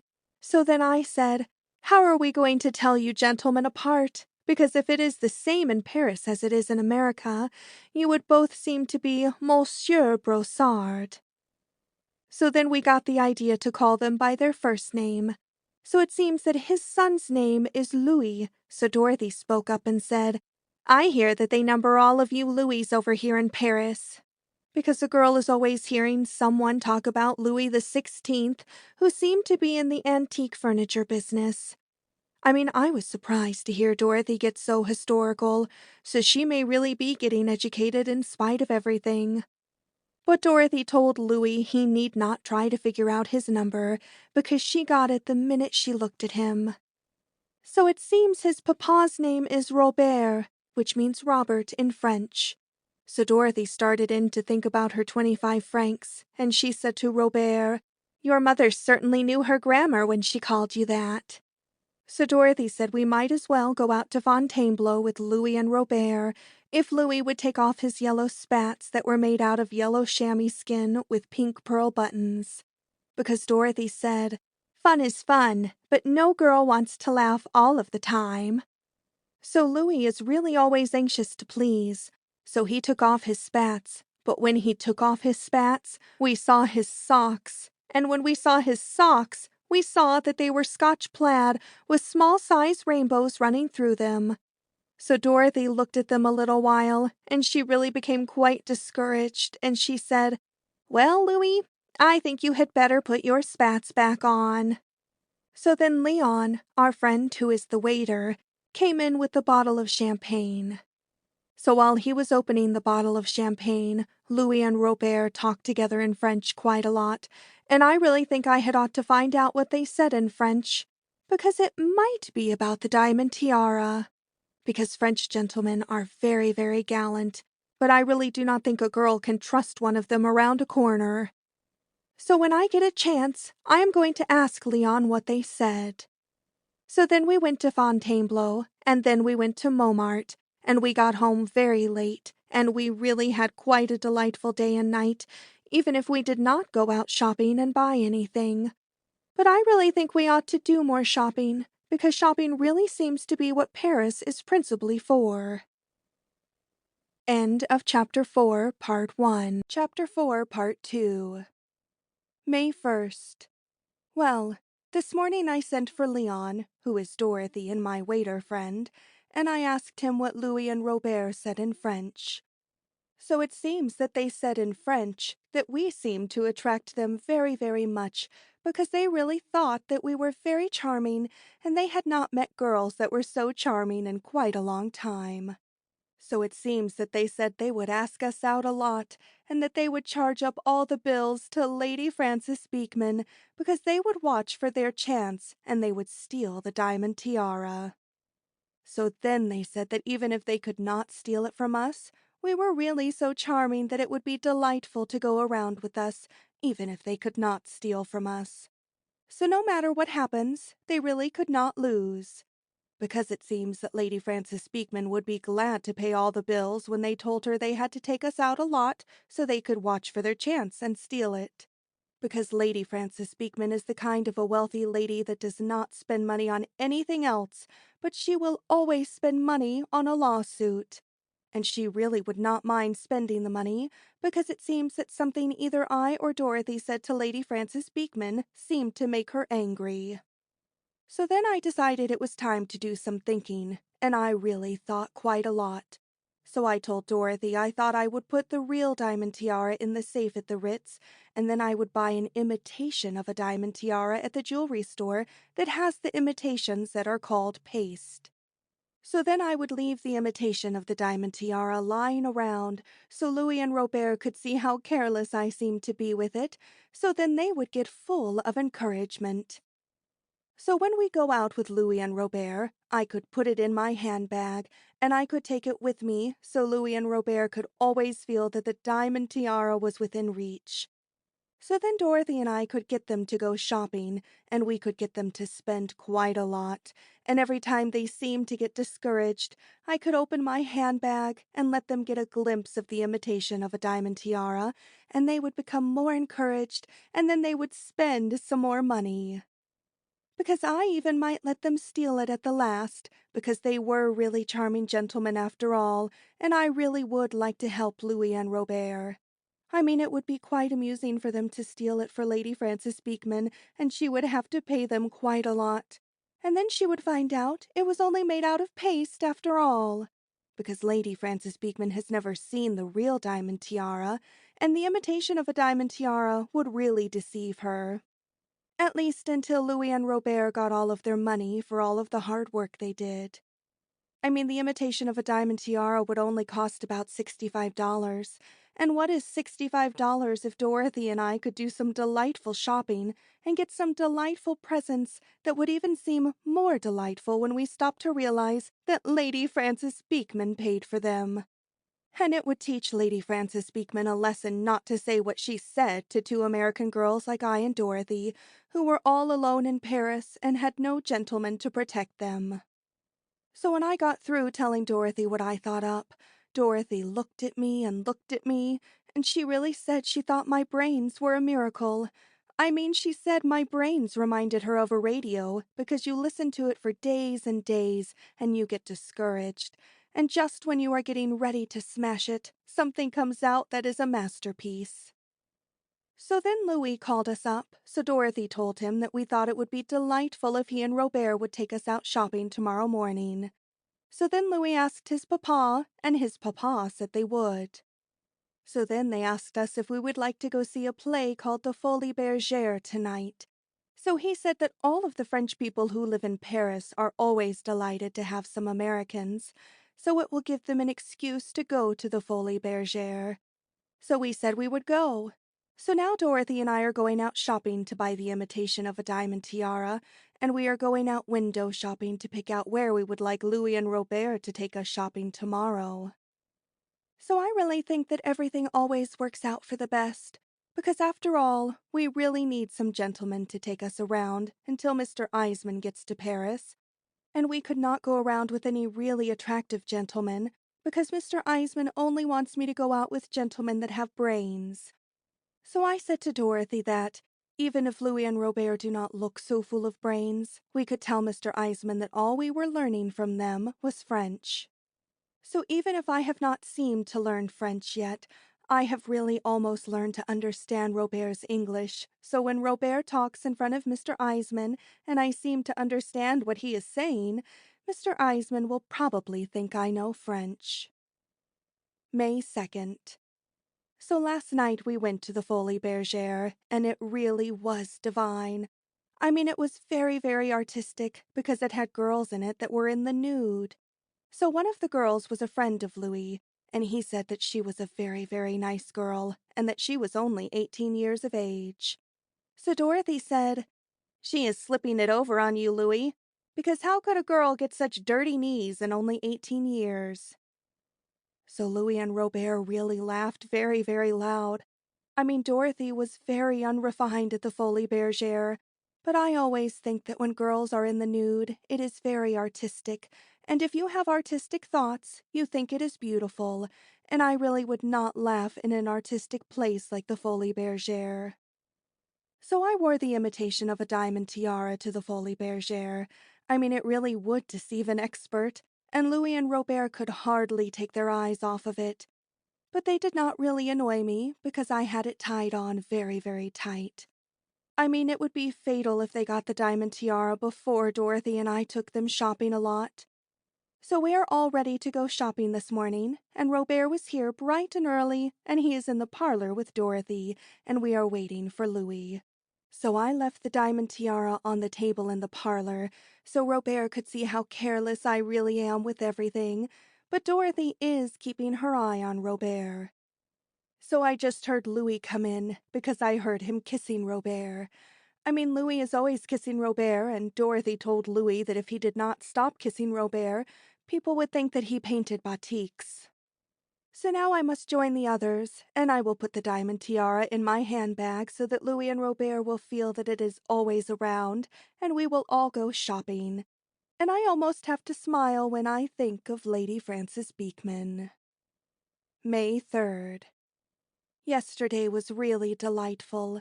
I mean, Louis and Robert bought Dorothy and I some delightful presents, but then they began to run out of all the francs they had with them, so they began to get discouraged. But just as soon as they began to get discouraged, I gave Robert my handbag to hold while I went to the fitting room to try on a blouse. So he was cheered up quite a lot, but of course Dorothy stayed with them and kept her eye on Robert, so he did not get a chance. But it really cheered him up quite a lot to even hold it. So after all their francs were gone, Robert said he would have to telephone to someone. So I suppose he telephoned to Lady Frances Beekman, and she must have said all right, because Robert left us at a place called the Café de la Paix, because he had to go on an errand. And when he came back from his errand, he seemed to have quite a lot more francs. So then they took us to luncheon, so after that luncheon we could go out shopping some more. But I am really learning quite a lot of French in spite of everything. I mean, if you want delicious chicken and peas for luncheon, all you have to say is petit pay and pulley. I mean, French is really very easy. For instance, the French use the word chic for everything, while we only seem to use it for gentlemen when they seem to resemble Rudolph Valentino. So while we were shopping in the afternoon, I saw Louis get Dorothy off in a corner and whisper to her quite a lot. So then I saw Robert get her off in a corner and whisper to her quite a lot. So when we got back to the Ritz, Dorothy told me why they whispered to her. So it seems when Louis whispered to Dorothy, Louis told Dorothy that if she would steal the diamond tiara from me and give it to him and not let his papa know, he would give her 1,000 francs. Because it seems that Lady Frances Beekman has got her heart set on it, and she will pay quite a lot for it because she is quite angry, and when she gets really as angry as she is only a woman with one idea. So if Louis could get it, and his papa would not find it out, he could keep all the money for himself. So it seems that later on, when Robert was whispering to Dorothy, he was making her the same proposition for 2,000 francs, so that Louis would not find out, and Robert could keep all the money for himself. So I really think it would be delightful if Dorothy could make some money for herself, because it might make Dorothy get some ambitions. So tomorrow morning, Dorothy is going to take the diamond tiara, and she is going to tell Louis that she stole it, and she is going to sell it to Louis. But she will make him hand over the money first, and then, just as she is going to hand over the diamond tiara, I am going to walk in on them and say, "Oh, there is my diamond tiara. I have been looking for it everywhere. So then I will get it back." So then she will tell him that she might just as well keep the 1,000 francs, because she will steal it for him again in the afternoon. So in the afternoon, she is going to sell it to Robert, and I really think we will let Robert keep it, because I am quite fond of Robert. I mean, he is quite a sweet old gentleman, and it is really refreshing the way he and his son love one another. Because even if it is unusual for an American to see a French gentleman always kissing his father, I really think it is refreshing, and I think that we Americans would be better off if we American fathers and sons would love one another more like Louis and Robert. So Dorothy and I have quite a lot of delightful handbags and stockings and handkerchiefs and scarves and things, and some quite cute models of evening gowns that are all covered with imitations of diamonds. Only they do not call them paste when they are on a dress, but they call them diamantes, And I really think a girl looks quite cute when she is covered all over with diamantes. May 5th. So yesterday morning, Dorothy sold the imitation of a diamond tiara to Louis, so then we got it back. So in the afternoon, we all went out to Versailles. Louis and Robert were quite delighted not to go shopping anymore, so I suppose that Lady Frances Beekman really thinks that there is a limit to almost everything. So I took Louis for a walk at Versailles so that Dorothy would have a chance to sell it to Robert. So then she sold it to Robert. So then he put it in his pocket. But when we were coming home, I got to thinking things over, and I really got to thinking that an imitation of a diamond tiara was quite a good thing to have after all. Especially if a girl does go around a lot in Paris with admirers who are of the French extraction. And after all, I really do not think a girl ought to encourage Robert to steal something from two American girls who are all alone in Paris and have no gentleman to protect them. So I asked Dorothy which pocket Robert put it in, so I sat next to him in the automobile coming home, and I took it out. So we were in quite a quaint restaurant for dinner when Robert put his hand in his pocket, and then he started to squeal once more. So it seems he had lost something, so he and Louis had one of their regular squealing and shoulder-shrugging matches. But Louis told his papa that he did not steal it out of his papa's pocket. But then Robert started to cry to think that his son would steal something out of his own papa's pocket. So after Dorothy and I had had about all we could stand, I told them all about it. I really felt sorry for Robert, so I told him not to cry anymore because it was nothing but paste after all. So then I showed it to them. So then Louis and Robert looked at Dorothy and I, and they really held their breath. So I suppose that most of the girls in Paris do not have such brains as we American girls. So after it was all over, Louis and Robert seemed to be so depressed that I really felt sorry for them. So I got an idea. So I told them that we would all go out tomorrow to the imitation of a jewelry store, and they could buy another imitation of a diamond tiara to give to Lady Frances Beekman, and they could get the man in the jewelry store to put on the bill that it was a handbag, and they could charge the bill to Lady Frances Beekman along with the other expenses. Because Lady Frances Beekman had never seen the real diamond tiara anyway.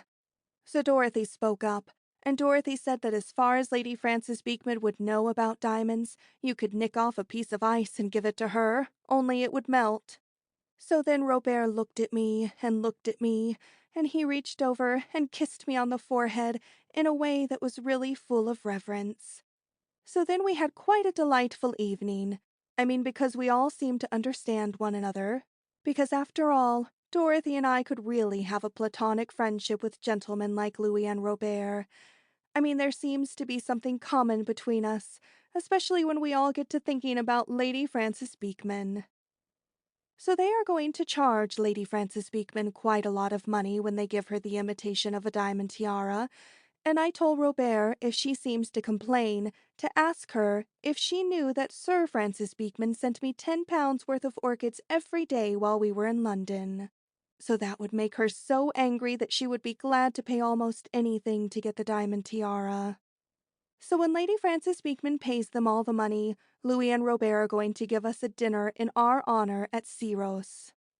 So when Mr. Eisman gets here on Saturday, Dorothy and I are going to make Mr. Eisman give Louis and Robert a dinner in their honor at Syros, because of all the way they helped us when we were two American girls all alone in Paris and could not even speak the French language.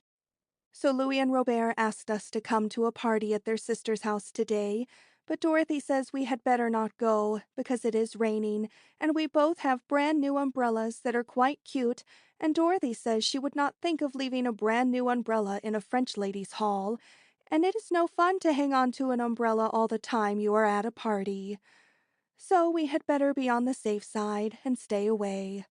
So we called up Louis and told him we had a headache, but we thanked him for all his hospitality, because it is the way all the French people like Louis and Robert are so hospitable to we Americans that really makes Paris so divine. End of Chapter 4, Part 2. Chapter 5, Part 1. The Central of Europe. May 16th. I really have not written in my diary for quite a long time, because Mr. Eisman arrived in Paris, and when Mr. Eisman is in Paris, we really do not seem to do practically anything else but the same thing. I mean, we go shopping, and we go to a show, and we go to Montmartre, and when a girl is always going with Mr. Eisman, nothing practically happens. And I did not even bother to learn any more French, because I always seem to think it is better to leave French to those that cannot do anything else but talk French. So finally, Mr. Eisman seemed to lose quite a lot of interest in all of my shopping, so he heard about a button factory that was for sale quite cheaply in Vienna, and as Mr. Eisman is in the button profession, he thought it would be quite a good thing to have a button factory in Vienna, so he went to Vienna, and he said he did not care if he did not ever see the Rue de la Paix again. So he said if he thought Vienna would be good for a girl's brains, he would send for Dorothy and I, and we could meet him at Vienna and learn something. Because Mr. Eisman really wants me to get educated more than anything else, especially shopping. So now we have a telegram, and Mr. Eisman says in the telegram for Dorothy and I to take an Oriental Express, because we really ought to see the Central of Europe, because we American girls have quite a lot to learn in the Central of Europe. So Dorothy says if Mr. Eisman wants us to see the Central of Europe, she bets there is not a Rue de la Paix in the whole Central of Europe. So Dorothy and I are going to take an Oriental Express tomorrow, and I really think it is quite unusual for two American girls like I and Dorothy to take an Oriental Express all alone, because it seems that in the Central of Europe, they talk some other kinds of languages which we do not understand besides French. But I always think that there is nearly always some gentleman who will protect two American girls like I and Dorothy, who are all alone and who are traveling in the Central of Europe to get educated. May 17th. So now we are on an Oriental Express, and everything seems to be quite unusual. I mean, Dorothy and I got up this morning, and we looked out of the window of our compartment, and it was really quite unusual.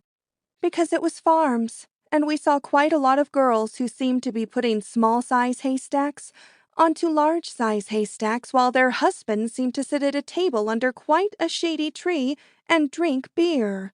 Or else their husbands seemed to sit on a fence and smoke their pipe and watch them. So Dorothy and I looked at two girls who seemed to be plowing up all of the ground with only the aid of a cow, and Dorothy said, "I think we girls have gone one step too far away from New York, because it begins to look to me as if the Central of Europe is no country for we girls." So we both became quite worried. I mean, I became quite depressed, because if this is what Mr. Eisman thinks we American girls ought to learn, I really think it is quite depressing. So I do not think we care to meet any gentlemen who have been born and raised in the Central of Europe. I mean, the more I travel, and the more I seem to see other gentlemen, the more I seem to think of American gentlemen. So now I am going to get dressed and go to the dining car and look for some American gentlemen and hold a conversation, because I really feel so depressed. I mean, Dorothy keeps trying to depress me because she keeps saying that I will probably end up in a farm in the Central of Europe doing a sister act with a plow. Because Dorothy's jokes are really very unrefined, and I think that I will feel much better if I go to the dining car and have some luncheon. Well, I went to the dining car, and I met a gentleman who was quite a delightful American gentleman. I mean, it was quite a coincidence, because we girls have always heard about Henry Spofford, and it was really nobody else but the famous Henry Spofford, who is the famous Spofford family, who is a very, very fine old family, who is very, very wealthy. I mean, Mr. Spofford is one of the most famous families in New York, and he is not like most gentlemen who are wealthy, but he works all of the time for the good of others. I mean, he is the gentleman who always gets his picture in all of the newspapers, because he is always censuring all of the plays that are not good for people's morals.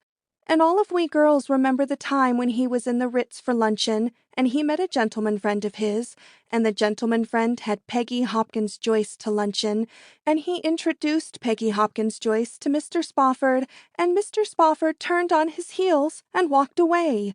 because Mr. Spofford is a very, very famous Presbyterian, and he is really much too Presbyterian to meet Peggy Hopkins Joyce. I mean, it is unusual to see a gentleman who is such a young gentleman as Mr. Spofford be so Presbyterian, because when most gentlemen are 35 years of age, their minds nearly always seem to be on something else. So when I saw no one else but the famous Mr. Spofford, I really became quite thrilled, because all of we girls have tried very hard to have an introduction to Henry Spofford, and it was quite unusual to be shut up on a train in the central of Europe with him. So I thought it would be quite unusual for a girl like I to have a friendship with a gentleman like Mr. Spofford, who really does not even look at a girl unless she at least looks like a Presbyterian. And I mean, our family in Little Rock were really not so Presbyterian. So I thought I would sit at his table.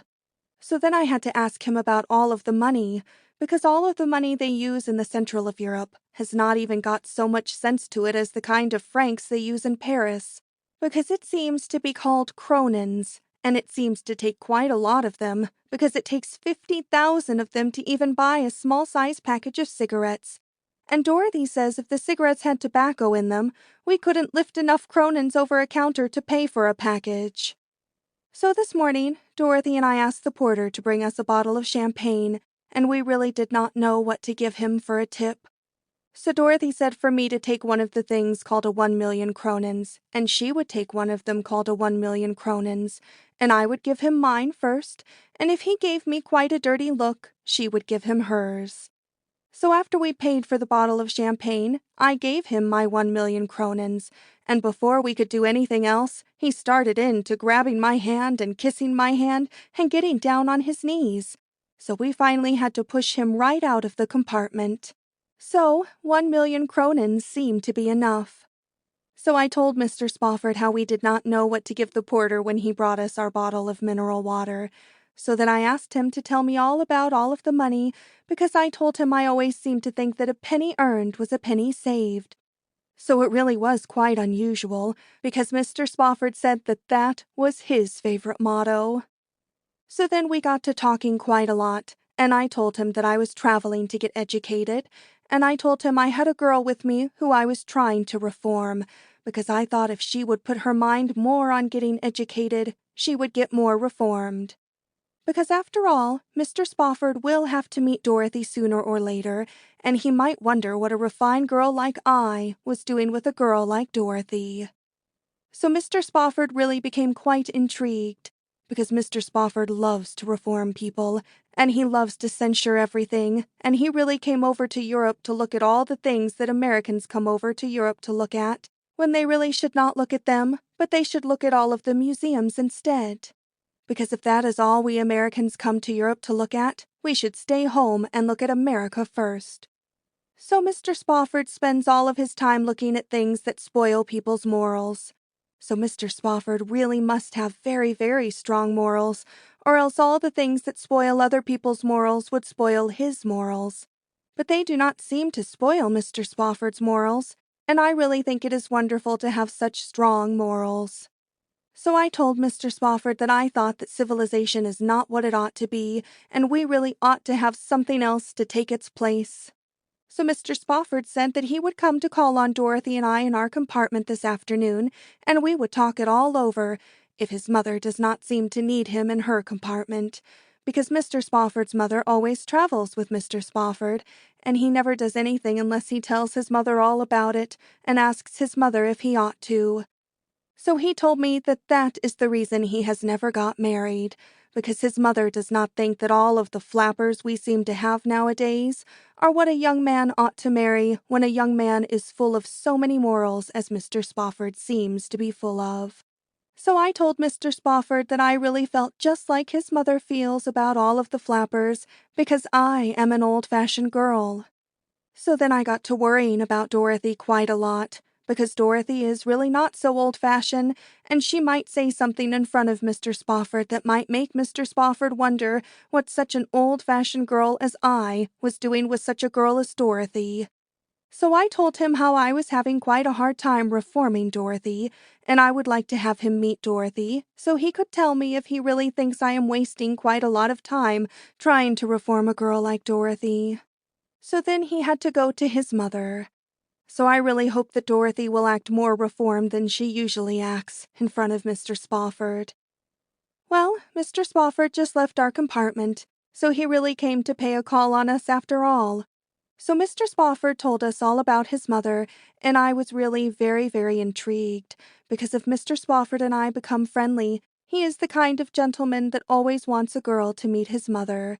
I mean, if a girl gets to know what kind of a mother a gentleman's mother is like, she really knows more what kind of a conversation to use on a gentleman's mother when she meets her. Because a girl like I is really always on the verge of meeting gentlemen's mothers.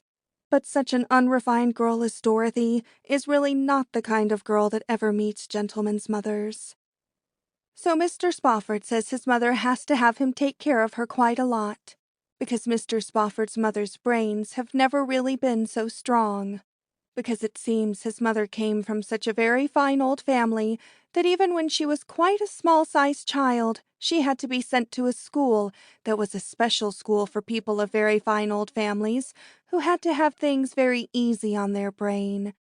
So she still has to have things very easy on her brain, so she has a girl who is called her companion, who goes with her everywhere, who is called Miss Chapman. Because Mr. Spofford says that there is always something new going on in the world which they did not get a chance to tell her about at the school. So now Miss Chapman keeps telling her instead. Because how would she know what to think about such a new thing as a radio, for instance, if she did not have a Miss Chapman to tell her what it was, for instance? So Dorothy spoke up, and Dorothy said, "What a responsibility that girl has got on her shoulders. For instance, what if Miss Chapman told her a radio was something to build a fire in, and she would get cold some day and stuff it full of papers and light it?" But Mr. Spofford told Dorothy that Miss Chapman would never make such a mistake, because he said that Miss Chapman came from a very, very fine old family herself, and she had a very fine brain. So Dorothy said, "If she really has got such a fine brain, I bet her fine old family once had an iceman who could not be trusted." So Mr. Spofford and I did not pay any more attention to Dorothy, because Dorothy really does not know how to hold a conversation. So then I and Mr. Spofford held a conversation all about morals, and Mr. Spofford says he really thinks the future of everything is between the hands of Mr. Blank, the district attorney, who is now the famous district attorney who is closing up all the places in New York where they sell all of the liquor. So Mr. Spofford said that a few months ago, when Mr. Blank decided he would try to get the job to be the district attorney, he put $1,000 worth of liquor down his sink. So now Mr. Blank says that everybody else has got to put it down their sink. So Dorothy spoke up, and Dorothy said, "If he poured $1,000 worth down his sink to get himself $1,000,000 worth of publicity and a good job, when we pour it down our sink, what do we get?" But Mr. Spofford is too brainy a gentleman to answer any such a foolish question. So he gave Dorothy a look that was full of dignity, and he said he would have to go back to his mother. So I was really quite angry at Dorothy. So I followed Mr. Spofford down the hall of the railway train, and I asked Mr. Spofford if he thought I was wasting quite a lot of time reforming a girl like Dorothy. So Mr. Spofford thinks I am, because he really thinks a girl like Dorothy will never have any reference. So I told Mr. Spofford I had wasted so much time on Dorothy, it would really break my heart to be a failure. So then I had tears in my eyes. So Mr. Spofford is really very, very sympathetic, because when he saw that I did not have any handkerchief, he took his own handkerchief and he dried up all of my tears. So then he said he would help me with Dorothy quite a lot and get her mind to running on things that are more educational. So then he said he thought that we ought to get off the train at a place called Munich, because it was very full of art, which they call Kunst in Munich, which is very, very educational. So he said he and Dorothy and I would get off of the train in Munich, because he could send his mother right on to Vienna with Miss Chapman, because every place always seems to look alike to his mother anyway.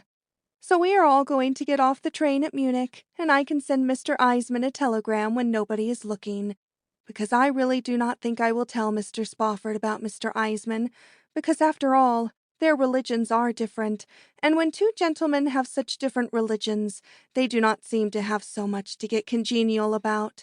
So I can telegraph Mr. Eisman that Dorothy and I thought we would get off the train at Munich to look at all of the art. So then I went back to Dorothy, and I told Dorothy if she did not have anything to say in the future, to not say it. Because even if Mr. Spofford is a fine old family, and even if he is very Presbyterian, I and he could really be friendly after all, and talk together quite a lot. I mean, Mr. Spofford likes to talk about himself quite a lot. So I said to Dorothy, it really shows that, after all, he is just like any other gentleman. But Dorothy said she would demand more proof than that. So Dorothy says she thinks that maybe I might become quite friendly with Mr. Spofford, and especially with his mother, because she thinks his mother and I have quite a lot in common. But she says if I ever bump into Miss Chapman, she thinks I will come to a croaker, because Dorothy saw Miss Chapman when she was at a luncheon, and Dorothy says Miss Chapman is the kind of a girl that wears a collar and a tie, even when she is not on horseback. And Dorothy said it was the look that Miss Chapman gave her at luncheon that really gave her the idea about the Iceman. So Dorothy says she thinks Miss Chapman has got 3/3 of the brains of that trio of Jeegans, because Jeegans is the slang word that Dorothy has thought up to use on people who are society people. Because Dorothy says she thinks any gentleman with Mr. Spofford's brains ought to spend his time putting nickels into an electric piano, but I did not even bother to talk back at such a girl as Dorothy. So now we must get ready to get off the train when the train gets to Munich, so that we can look at all of the Kunst in Munich. May 19th. Well, yesterday Mr. Spofford and I and Dorothy got off the train at Munich to see all the Kunst in Munich. But you only call it Munich when you are on the train, because as soon as you get off of the train, they seem to call it München. So you really would know that München was full of Kunst, because in every case that you would not know it, they have painted the word Kunst in large-size black letters on everything in München, and you cannot even see a boots-black stand in München that is not full of Kunst. So Mr. Spofford said that we really ought to go to the theater in München, because even the theater in München was full of Kunst. So we looked at all of the bills of all of the theaters, with the aid of quite an intellectual hotel clerk who seemed to be able to read it and tell us what it said, because it really meant nothing to us. So it seems they were playing Kiki in München, so I said, let us go and see Kiki, because we have seen Lenore Ulrich in New York, and we would really know what it was all about, even if they do not seem to talk the English language. So then we went to the Kunst Theater. So it seems that München is practically full of Germans, and the lobby of the Kunst Theater was really full of Germans who stand in the lobby and drink beer and eat quite a lot of Bermudian onions and garlic sausage and hard-boiled eggs and beer before all of the acts. So I really had to ask Mr. Spofford if he thought we had come to the right theater, because the lobby seemed to smell such a lot. I mean, when the smell of beer gets to be antique, it gets to smell quite a lot. But Mr. Spofford seemed to think that the lobby of the Kunst Theater did not smell any worse than all of the other places in Munich. So then Dorothy spoke up, and Dorothy said, you can say what you want about the Germans being full of Kunst, but what they are really full of is delicatessen. So then we went into the Kunst Theater, but the Kunst Theater does not seem to smell so good as the lobby of the Kunst Theater. And the Kunst Theater seems to be decorated with quite a lot of what tripe would look like if it was pasted on the wall and gilded. Only you could not really see the gilding because it was covered with quite a lot of dust. So Dorothy looked around and Dorothy said, if this is Kunst, the art center of the world is Union Hill, New Jersey. So then they started in to playing Kiki, but it seems that it was not the same kind of Kiki that we have in America, because it seemed to be all about a family of large-sized German people who seemed to keep getting in each other's ways. I mean, when a stage is completely full of 2 or 3 German people who are quite large size, they really cannot help it if they seem to get in each other's ways. So then Dorothy got to talking with a young gentleman who seemed to be a German gentleman who sat back of her, who she thought was applauding. But what he was really doing was cracking a hard-boiled egg on the back of her chair. So he talked English with quite an accent that seemed to be quite a German accent. So Dorothy asked him if Kiki had come out on the stage yet. So he said no, but she was really a beautiful German actress who came clear from Berlin, and he said we should really wait until she came out, even if we did not seem to understand it. So finally, she came out. I mean, we knew it was her because Dorothy's gentleman friend nudged Dorothy with a sausage. So we looked at her, and we looked at her, and Dorothy said, "If Schumann Heinke still has a grandmother, we have dug her up in Munchen." So we did not bother to see any more of Kiki, because Dorothy said she would really have to know more about the foundations of that building before she would risk our lives to see Kiki do that famous scene where she faints in the last act. Because Dorothy said if the foundations of that building were as antique as the smell, there was going to be a catastrophe when Kiki hit the floor. So even Mr. Spofford was quite discouraged, but he was really glad because he said he was 100% of an American, and it served the Germans right for starting such a war against all we Americans. May 20th. Well, today Mr. Spofford is going to take me all around to all of the museums in Munchen, which are full of Kunst that I really ought to look at. But Dorothy said she had been punished for all of her sins last night, so now she is going to begin life all over again by going out with her German gentleman friend, who is going to take her to a house called the Halfbrow House, which is the world's largest size of a beer hall. So Dorothy said I could be a highbrow and get full of Kunst, but she is satisfied to be a halfbrow and get full of beer. But Dorothy will really never be full of anything else but unrefinement. End of Chapter 5, Part 1. Chapter 5, Part 2. May 21st. Well, Mr. Spofford and I and Dorothy are on the train again, and we are all going to Vienna. I mean, Mr. Spofford and I spent one whole day going through all of the museums in Munchen, but I am really not even going to think about it. Because when something terrible happens to me, I always try to be a Christian Science, and I simply do not even think about it. But I deny that it ever happened, even if my feet do seem to hurt quite a lot.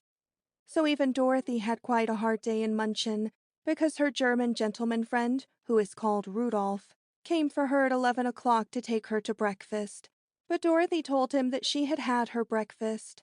But her gentleman friend said that he had had his first breakfast too, but it was time for his second. So he took Dorothy to the Halfbrow House, where everybody eats white sausages and pretzels and beer at 11 o'clock. So after they had their white sausages and beer, he wanted to take her for a ride, but they could only go a few blocks, because by then it was time for luncheon.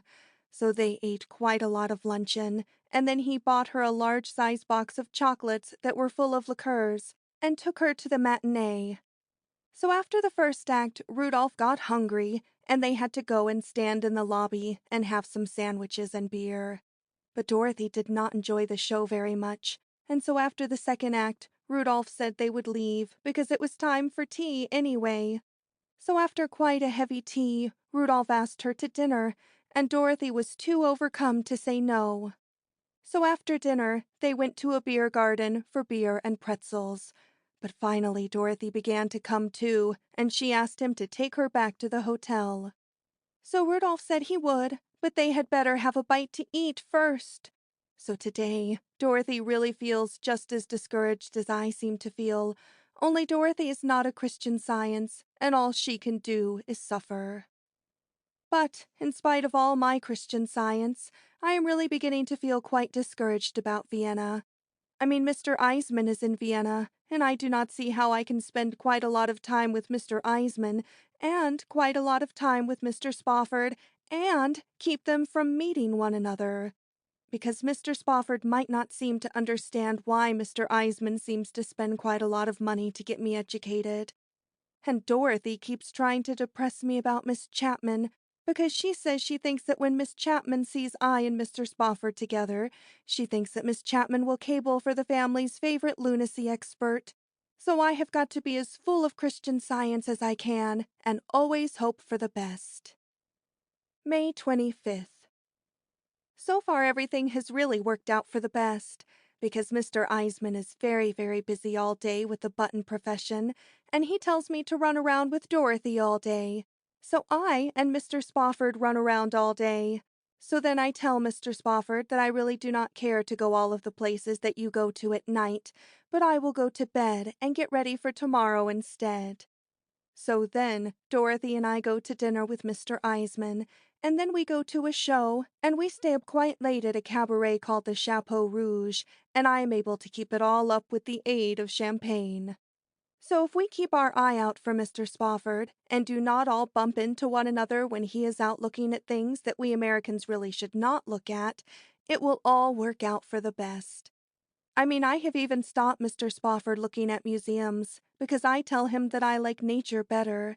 And when you look at nature, you look at it in a horse and buggy in the park, and it is much easier on the feet.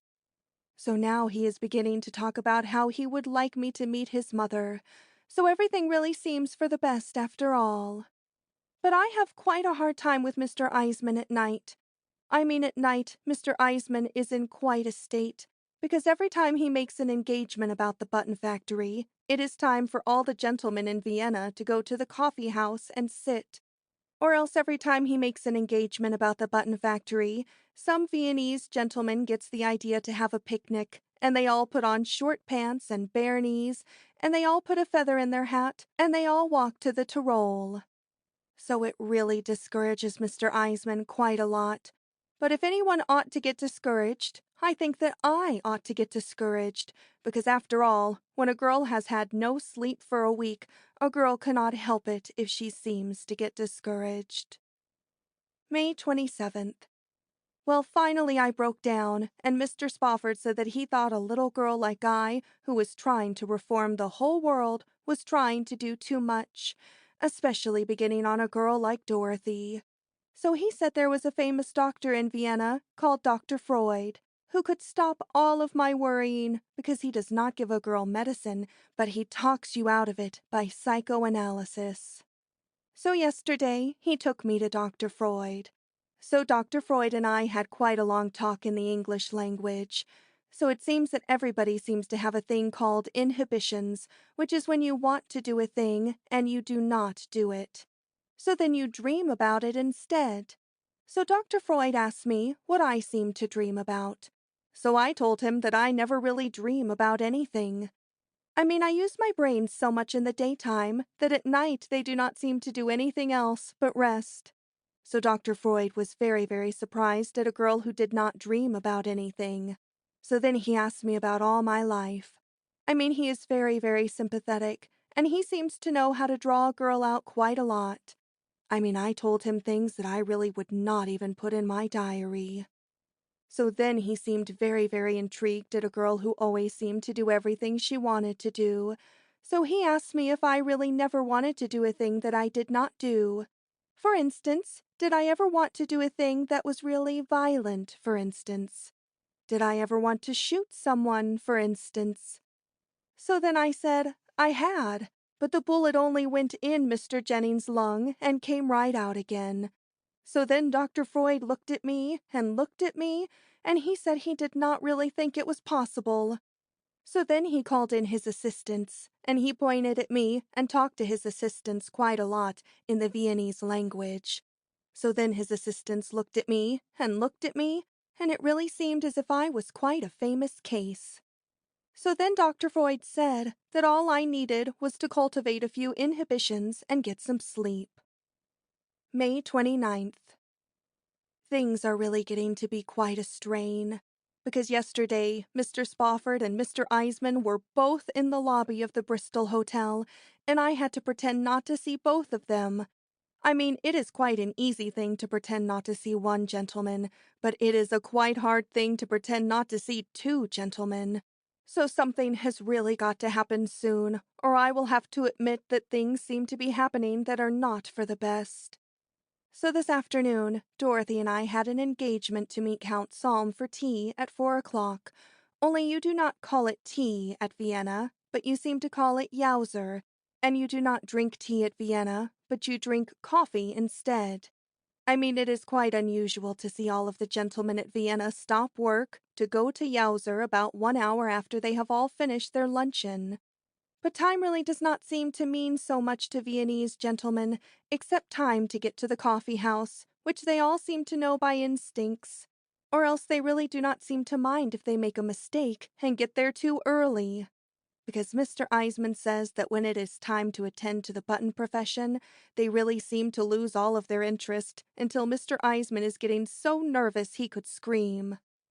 So we went to Dymel's and met Count Salm. But while we were having Yowzer with Count Salm, we saw Mr. Spofford's mother come in with her companion, Miss Chapman. And Miss Chapman seemed to look at me quite a lot and talk to Mr. Spofford's mother about me quite a lot.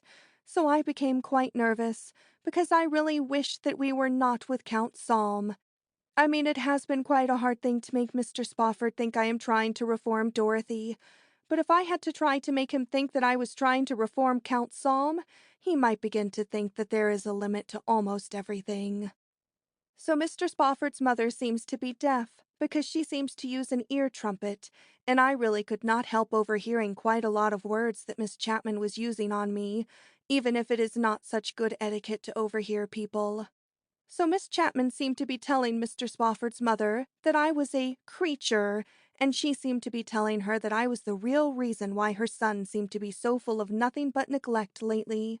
So then Mr. Spofford's mother looked at me, even if it was not such good etiquette to look at a person.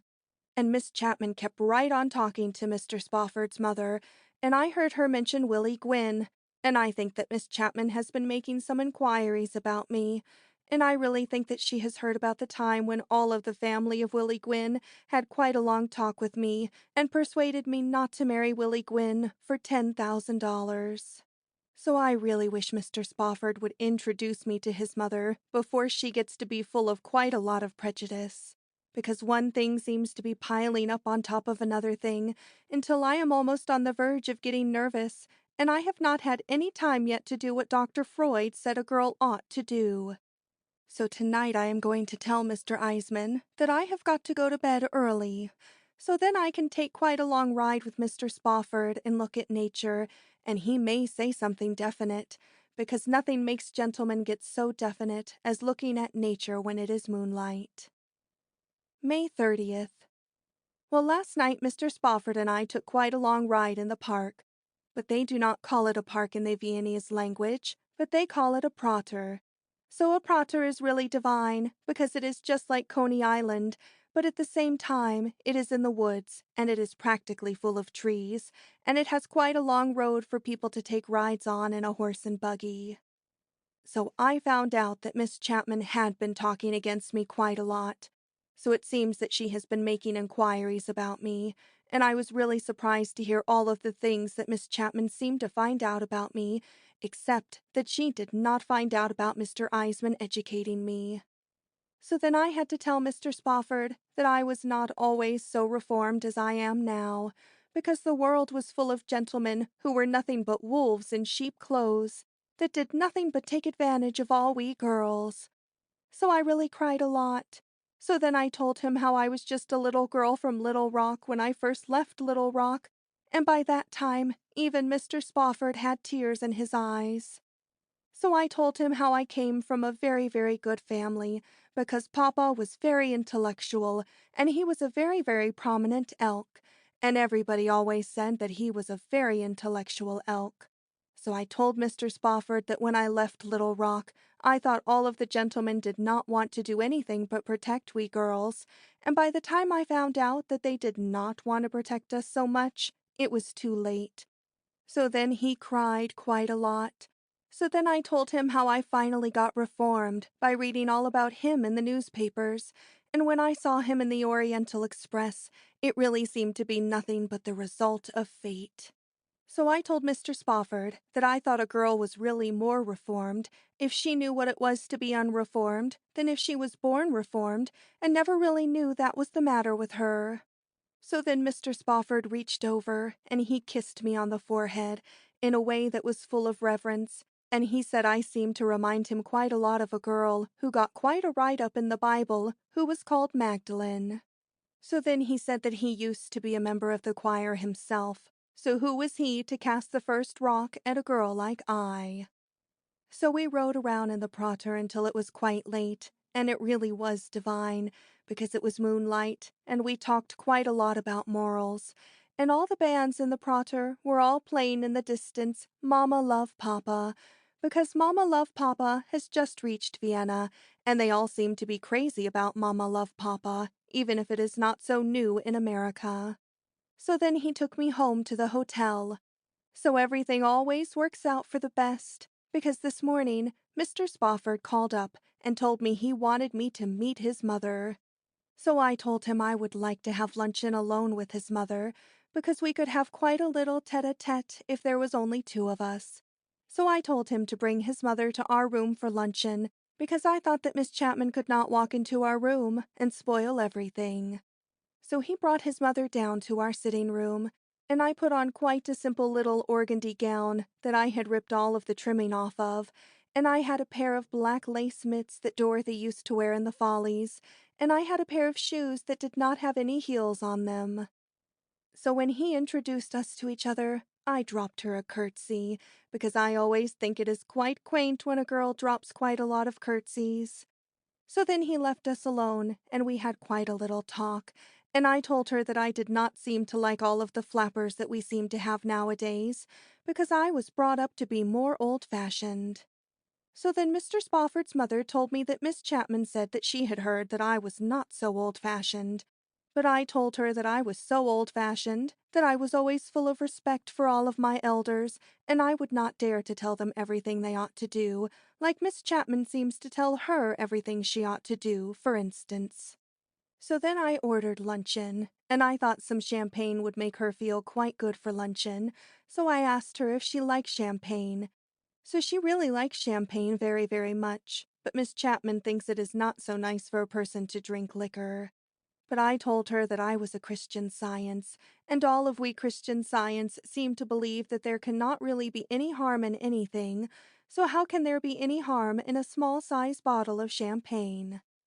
So she never seemed to look at it in that kind of a light before, because she said that Miss Chapman believed in Christian Science also, but what Miss Chapman believed about things that were good for you to drink seemed to apply more towards water. So then we had luncheon, and she began to feel very, very good. So I thought that we had better have another bottle of champagne, because I told her that I was such an ardent Christian Science that I did not believe there could be any harm in 2 bottles of champagne. So we had another bottle of champagne, and she became very intrigued about Christian Science, because she said that she really thought it was a better religion than Presbyterians. So she said Miss Chapman used to try to get her to use it on things. But Miss Chapman never seemed to have such a large-size grasp of the Christian Science religion as I seemed to have. So then I told her that I thought Miss Chapman was jealous of her good looks. So then she said that that was true, because Miss Chapman would always make her wear hats that were made out of black horse's hair, because horse's hair does not weigh so much on a person's brain. So I told her I was going to give her one of my hats that has got quite large-size roses on it. So then I got it out, but we could not get it on her head because hats are quite small on account of hair being bobbed. So I thought I would get the scissors and bob her head, but then I thought I had done enough to her for one day. So Henry's mother said I was really the most sunshine that she had ever had in all her life, and when Henry came back to take his mother up to her room, she did not want to go. But after he got her away, he called me up on the telephone, and he was quite excited, and he said he wanted to ask me something that was very, very important. So I said I would see him tonight. But now I have got to see Mr. Eisman, because I have an idea about doing something that is really, really important that has got to be done at once. May 31st. Well, I and Dorothy and Mr. Eisman are on a train going to a place called Budapest. So I did not see Henry again before I left, but I left him a letter, because I thought it would be a quite good thing if what he wanted to ask me he would have to write down, instead of asking me, and he could not write it to me if I was in the same city that he is in. So I told him in my letter that I had to leave in 5 minutes' time because I found out that Dorothy was just on the verge of getting very unreformed, and if I did not get her away, all I had done for her would really go for nothing. So I told him to write down what he had to say to me and mail it to me at the Ritz Hotel in Budapest, because I always seem to believe in the old adage, say it in writing. So it was really very easy to get Mr. Eisman to leave Vienna, because yesterday he went out to see the button factory, but it seems that all of the people at the button factory were not at work, but they were giving a birthday party to some saint. So it seems that every time some saint has a birthday, they all stop work so they can give it a birthday party. So Mr. Eisman looked at their calendar and found out that some saint or other was born practically every week in the year, so he has decided that America is good enough for him. So Henry will not be able to follow me to Budapest because his mother is having treatments by Dr. Freud, and she seems to be a much more difficult case than I seem to be. I mean, it is quite hard for Dr. Freud because she cannot seem to remember which is a dream and which really happened to her. So she tells him everything, and he has to use his judgment. I mean, when she tells him that a very, very handsome young gentleman tried to flirt with her on Fifth Avenue, he uses his judgment. So we will soon be at a Ritz Hotel again, and I must say it will be delightful to find a Ritz Hotel right in the central of Europe. June 1st. Well, yesterday Henry's letter came, and it says in black and white that he and his mother have never met such a girl as I, and he wants me to marry him. So I took Henry's letter to the photographers, and I had quite a lot of photographs taken of it, because a girl might lose Henry's letter, and she would not have anything left to remember him by. But Dorothy says to hang on to Henry's letter, because she really does not think the photographs do it justice. So this afternoon I got a telegram from Henry, and the telegram says that Henry's father is very, very ill in New York, and they have got to leave for New York immediately, and his heart is broken not to see me again, and to send him my answer by telegraph, so that his mind will be rested while he is going back to New York. So I sent him a telegram, and I accepted his proposal. So tonight I got another telegram, and Henry says that he and his mother are very, very happy, and Henry's mother can hardly bear Miss Chapman anymore, and Henry says he hopes I will decide to come right back to New York and keep his mother quite a lot of company, because he thinks I can reform Dorothy more in New York anyway, where there is prohibition and nobody can get anything to drink. So now I have got to make up my mind whether I really want to marry Henry after all, because I know too much to get married to any gentleman like Henry without thinking it all over.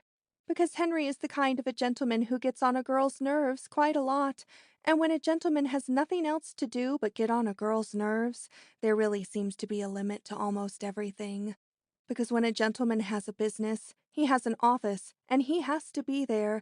But when a gentleman's business is only looking into other people's business, a gentleman is always on the verge of coming in and out of the house. And a girl could not really say that her own time was her own. And when Henry was not in and out of the house, his mother would always be in and out of the house, because she seems to think that I am so full of nothing but sunshine. So it is quite a problem, and I seem to be quite in a quandary, because it might really be better if Henry should happen to decide that he should not get married, and he should change his mind, and desert a girl, and then it would only be right if a girl should sue him for a breach of promise. But I really think whatever happens, that Dorothy and I had better get back to New York, so I will see if Mr. Eisman will send us back.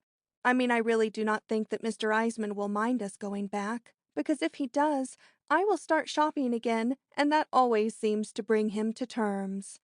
But all the time I am going back to New York, I will have to try to make up my mind one way or another, because we girls really cannot help it if we have ideals, and sometimes my mind seems to get to running on things that are romantic, And I seem to think that maybe there is some place in the world where there is a gentleman who knows how to look and act like Count Salm, and who has got money besides.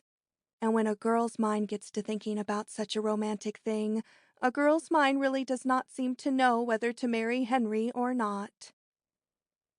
End of Chapter 5, Part 2. Chapter 6, Part 1. Brains are really everything. June 14th. Well, Dorothy and I arrived at New York yesterday because Mr. Eisman finally decided to send us home because he said that all of his button profession would not stand the strain of educating me much more in Europe. So we separated from Mr. Eisman in Budapest because Mr. Eisman had to go to Berlin to look up all of his starving relatives in Berlin who have done nothing but starve since the war. So he wrote me just before we sailed, and he said that he had dug up all his starving relatives, and he had looked them all over and decided not to bring them to America because there was not one of his starving relatives who could travel on a railroad ticket without paying excess fare for overweight. So Dorothy and I took the boat, and all the way over on the boat, I had to make up my mind whether I really wanted to marry the famous Henry H. Spofford or not, because he was waiting for me to arrive at New York, and he was so impatient that he could hardly wait for me to arrive at New York. But I have not wasted all of my time on Henry, even if I do not marry him, because I have some letters from Henry which would come in very, very handy if I did not marry Henry.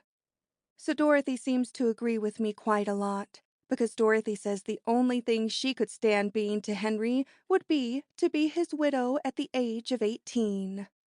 So coming over on the boat, I decided not to bother to meet any gentlemen, because what good does it do to meet gentlemen when there is nothing to do on a boat but go shopping at a little shop where they do not have anything that costs more than $5? And besides, if I did meet any gentleman on the boat, he would want to see me off the boat, and then we would bump into Henry. But then I heard that there was a gentleman on the boat who was quite a dealer in unset diamonds from a town called Amsterdam. So I met the gentleman, and we went around together quite a lot. But we had quite a quarrel the night before we landed, so I did not even bother to look at him when I came down the gangplank, and I put the unset diamonds in my handbag so I did not have to declare them at customs. So Henry was waiting for me at the customs, because he had come up from Pennsylvania to meet me, because their country estate is at Pennsylvania, and Henry's father is very, very ill at Pennsylvania, so Henry has to stay there practically all of the time. So all of the reporters were at the customs, and they all heard about how Henry and I were engaged to one another, and they wanted to know what I was before I became engaged to Henry. So I told them that I was nothing but a society girl from Little Rock, Arkansas.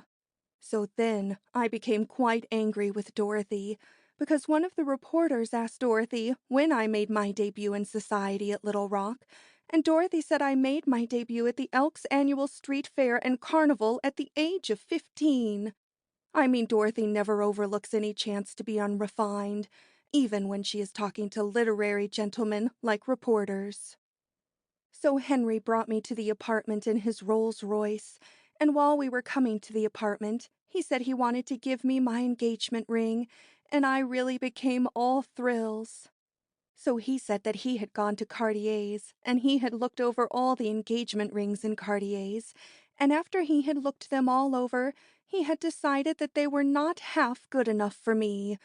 So then he took a box out of his pocket, and I really became intrigued. So then Henry said that when he looked at all of those large-sized diamonds, he really felt that they did not have any sentiment, so he was going to give me his class ring from Amherst College instead. So then I looked at him and looked at him, but I am too full of self-control to say anything at this stage of the game, so I said it was really very sweet of him to be so full of nothing but sentiment. So then Henry said that he would have to go back to Pennsylvania to talk to his father about us getting married, because his father has really got his heart set on us not getting married. So I told Henry that perhaps if I would meet his father, I would win him over, because I always seem to win gentlemen over. But Henry says that that is just the trouble, because some girl is always winning his father over, and they hardly dare to let him go out of their sight, and they hardly dare to let him go to church alone, because the last time he went to church alone, some girl won him over on the street corner, and he arrived back home with all of his pocket money gone, and they could not believe him when he said that he had put it in the plate, because he has not put more than a dime in the plate for the last 50 years. So it seems that the real reason why his father does not want Henry to marry me is because his father says that Henry always has all of the fun, and every time Henry's father wants to have some fun of his own, Henry always stops him, and Henry will not even let him be sick at a hospital where he could have some fun of his own. But he keeps him at home where he has to have a nurse Henry picked out for him, who is a male nurse. So all of his objections seem to be nothing but the spirit of reciprocity. But Henry says that all his objections cannot last much longer, because he is nearly 90 years of age after all, and nature must take its course sooner or later. So Dorothy says what a fool I am to waste my time on Henry, when I might manage to meet Henry's father, and the whole thing would be over in a few months, and I would practically own the state of Pennsylvania. But I do not think I ought to take Dorothy's advice, because Henry's father is watched like a hawk, and Henry himself is his power of attorney, so no good could really come of it after all. And after all, why should I listen to the advice of a girl like Dorothy, who traveled all over Europe, and all she came home with was a bangle? So Henry spent the evening at the apartment, and then he had to go back to Pennsylvania to be there Thursday morning, because every Thursday morning he belongs to a society who does nothing but censure all of the photo plays. So they cut out all of the pieces of all the photo plays that show things that are too risque, that people ought not to look at. So then they put all of the risque pieces together, and they run them over and over again. So it would really be quite a hard thing to drag Henry away from one of his Thursday mornings, and he can hardly wait from one Thursday morning to another, because he really does not seem to enjoy anything so much as censuring photo plays, and after a photo play has once been censured, he seems to lose all of his interest in it. So after Henry left, I held quite a conversation with Lulu, who is my maid, and who looked out for my apartment while I was away. So Lulu really thinks I ought to marry Mr. Spofford after all, because Lulu says that she kept studying Mr. Spofford all of the time she was unpacking my trunks, and Lulu says she is sure that any time I feel as if I had to get away from Mr. Spofford, I could just set him down on the floor and give him a packet of risque French postcards to censure and stay away as long as I like. So Henry is going to arrange for me to come down to Pennsylvania for a weekend and meet all of his family. But if all of Henry's family are as full of reforms as Henry seems to be, it will be quite an ordeal, even for a girl like I. June 15th. Yesterday morning was quite an ordeal for a refined girl, because all of the newspapers all printed the story of how Henry and I are engaged to one another, but they all seemed to leave out the part about me being a society girl, except one newspaper, and that was the newspaper that quoted what Dorothy said about me being a debutante at the Elks Carnival. So I called up Dorothy at the Ritz, and I told Dorothy that a girl like she ought to keep her mouth closed in the presence of reporters. So it seems that quite a lot of reporters kept calling Dorothy up. But Dorothy said she did not say anything to any of them, except one reporter asked her what I used for money, and she told him buttons. But Dorothy really should not have said such a thing, because quite a few people seem to know that Mr. Eisman is educating me, and that he is known all over Chicago as Gus Eisman, the Button King, so one thing might suggest another until people's minds might begin to think something.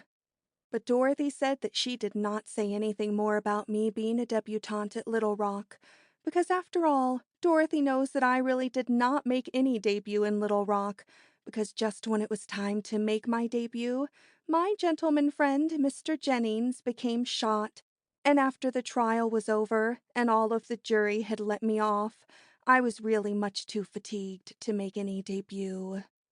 So then Dorothy said, "Why don't we throw you a party now, and you can become a debutante now and put them all in their place? because it seems that Dorothy is dying for a party. So that is really the first sensible suggestion that Dorothy has made yet, because I think that every girl who is engaged to a gentleman who has a fine old family like Henry had really ought to be a debutante. So I told her to come right over, and we would plan my debut, but we would keep it very, very quiet and give it tomorrow night, because if Henry heard I was making my debut, he would come up from Pennsylvania, and he would practically spoil the party, because all Henry has to do to spoil a party is to arrive at it. So Dorothy came over, and we planned my debut. So first we decided to have some engraved invitations engraved, but it always takes quite a little time to have invitations engraved. And it would really be foolish because all of the gentlemen we were going to invite to my debut were all members of the Racket Club, so I could just write out a notice that I was having a debut and give it to Willie Gwynn and have Willie Gwynn post it on the Racket Club board. So Willie Gwynn posted it on the club board, and then he called me up and he told me that he had never seen so much enthusiasm since the Dempsey-Furbo fight. And he said that the whole Racket Club would be there in a body. So then we had to plan what girls we would ask to my debut, because I have not seemed to meet so many society women yet, because of course a girl does not meet society women until her debut is all over, and then all the society women all come and call on a debutante. But I know practically all of the society men, because practically all of the society men belong to the Racket Club. So after I have the Racket Club at my debut, all I have to do to take my real place in society is to meet their mothers and sisters, because I know practically all of their sweethearts now. But I always seem to think that it is delightful to have quite a lot of girls at a party, if a girl has quite a lot of gentlemen at a party, and it is quite delightful to have all of the girls from the Follies. But I really could not invite them, because after all, they are not in my set. So then I thought it all over, and I thought that even if it was not etiquette to invite them to a party, it really would be etiquette to hire them to come to a party and be entertainers. And after they were entertainers, they could mix into the party, and it really would not be a social error. So then the telephone rang, and Dorothy answered it, and it seems that it was Joe Sanguinetti, who is almost the official bootlegger for the whole Racket Club.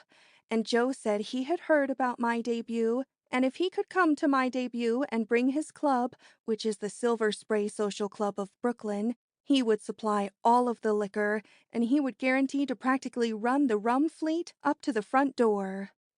So Dorothy told him he could come, and she hung up the telephone before she told me his proposition, and I became quite angry with Dorothy, because after all, the Silver Spray Social Club is not even mentioned in the social register, and it has no place at a girl's debut.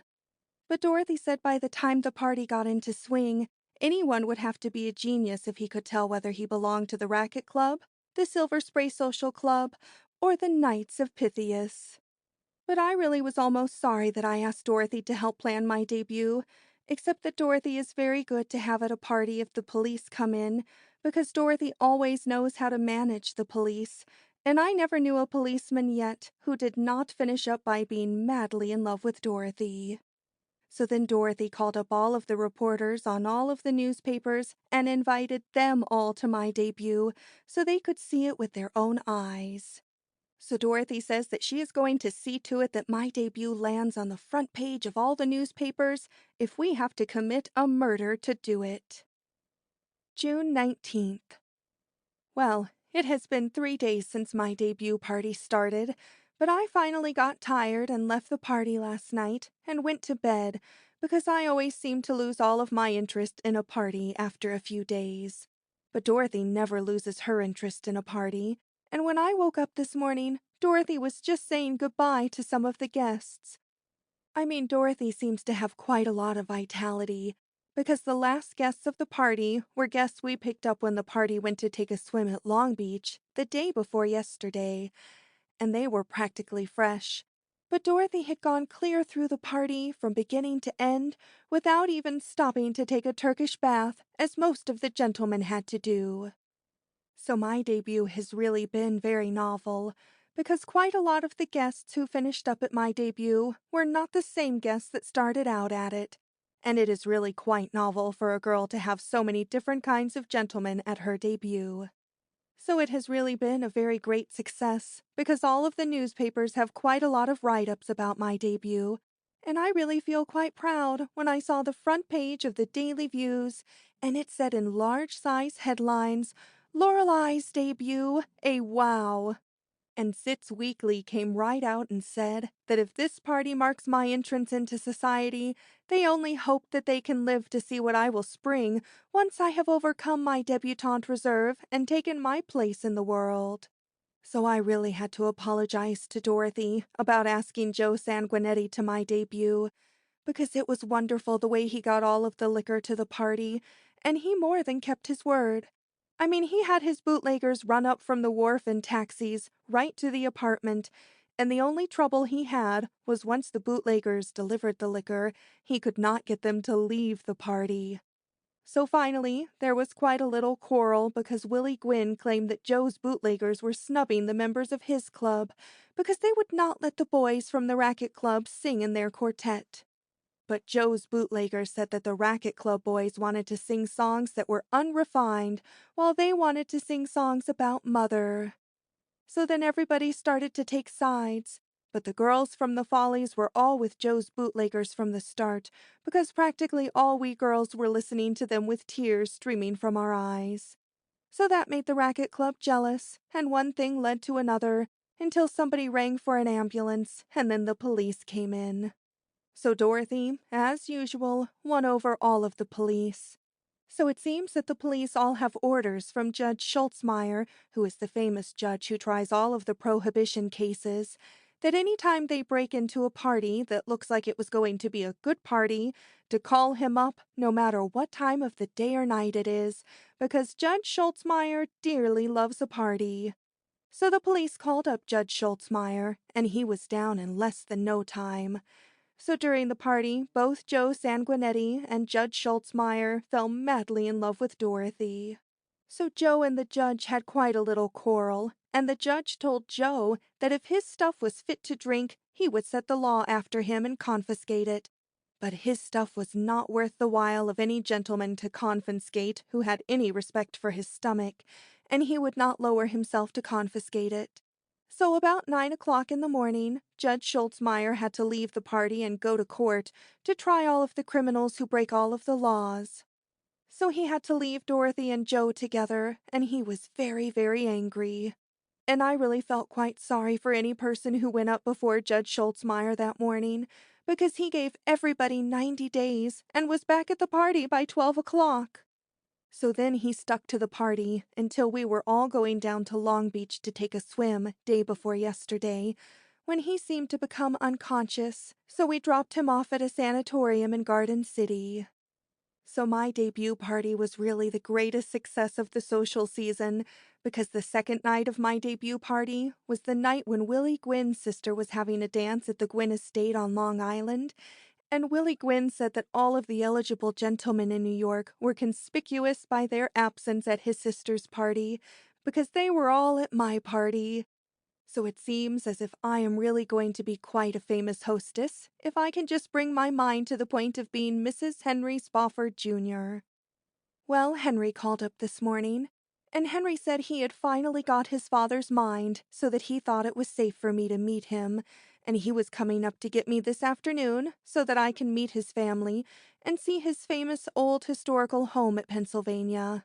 So then he asked about my debut party, which some of the Philadelphia papers seemed to mention.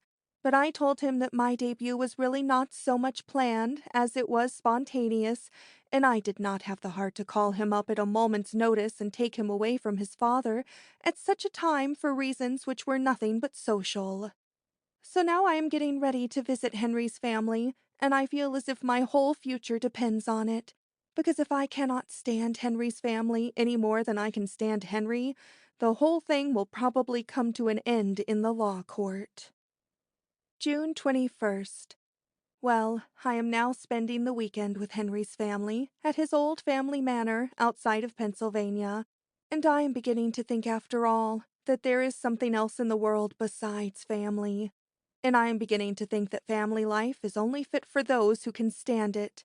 For instance, they always seem to get up very early in Henry's family.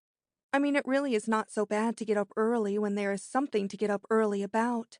But when a girl gets up early and there is nothing to get up early about, it really begins to seem as if there was no sense to it.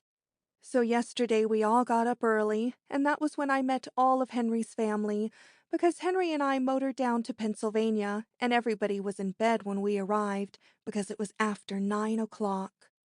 So in the morning, Henry's mother came to my room to get me up in time for breakfast, because Henry's mother is very, very fond of me, and she always wants to copy all of my gowns, and so she always loves to look through all of my things to see what I have got.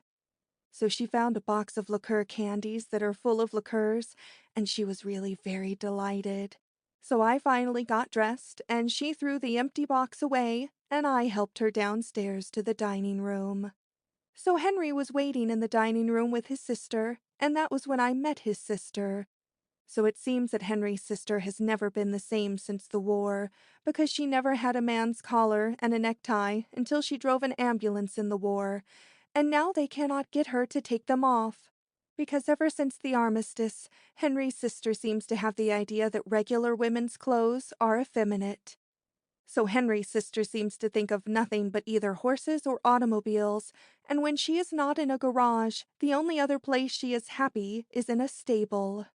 I mean, she really pays very little attention to all of her family, and she seems to pay less attention to Henry than anybody else, because she seems to have the idea that Henry's brains are not so virile. So then we all waited for Henry's father to come in so that he could read the Bible out loud before breakfast. So then something happened that really was a miracle, because it seems that Henry's father has practically lived in a wheelchair for months and months, and his male nurse has to wheel him everywhere. So his male nurse wheeled him into the dining room in his wheelchair, and Henry said, "Father, this is going to be your little daughter-in-law."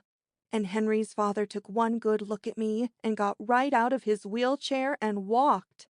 So then everybody was very, very surprised.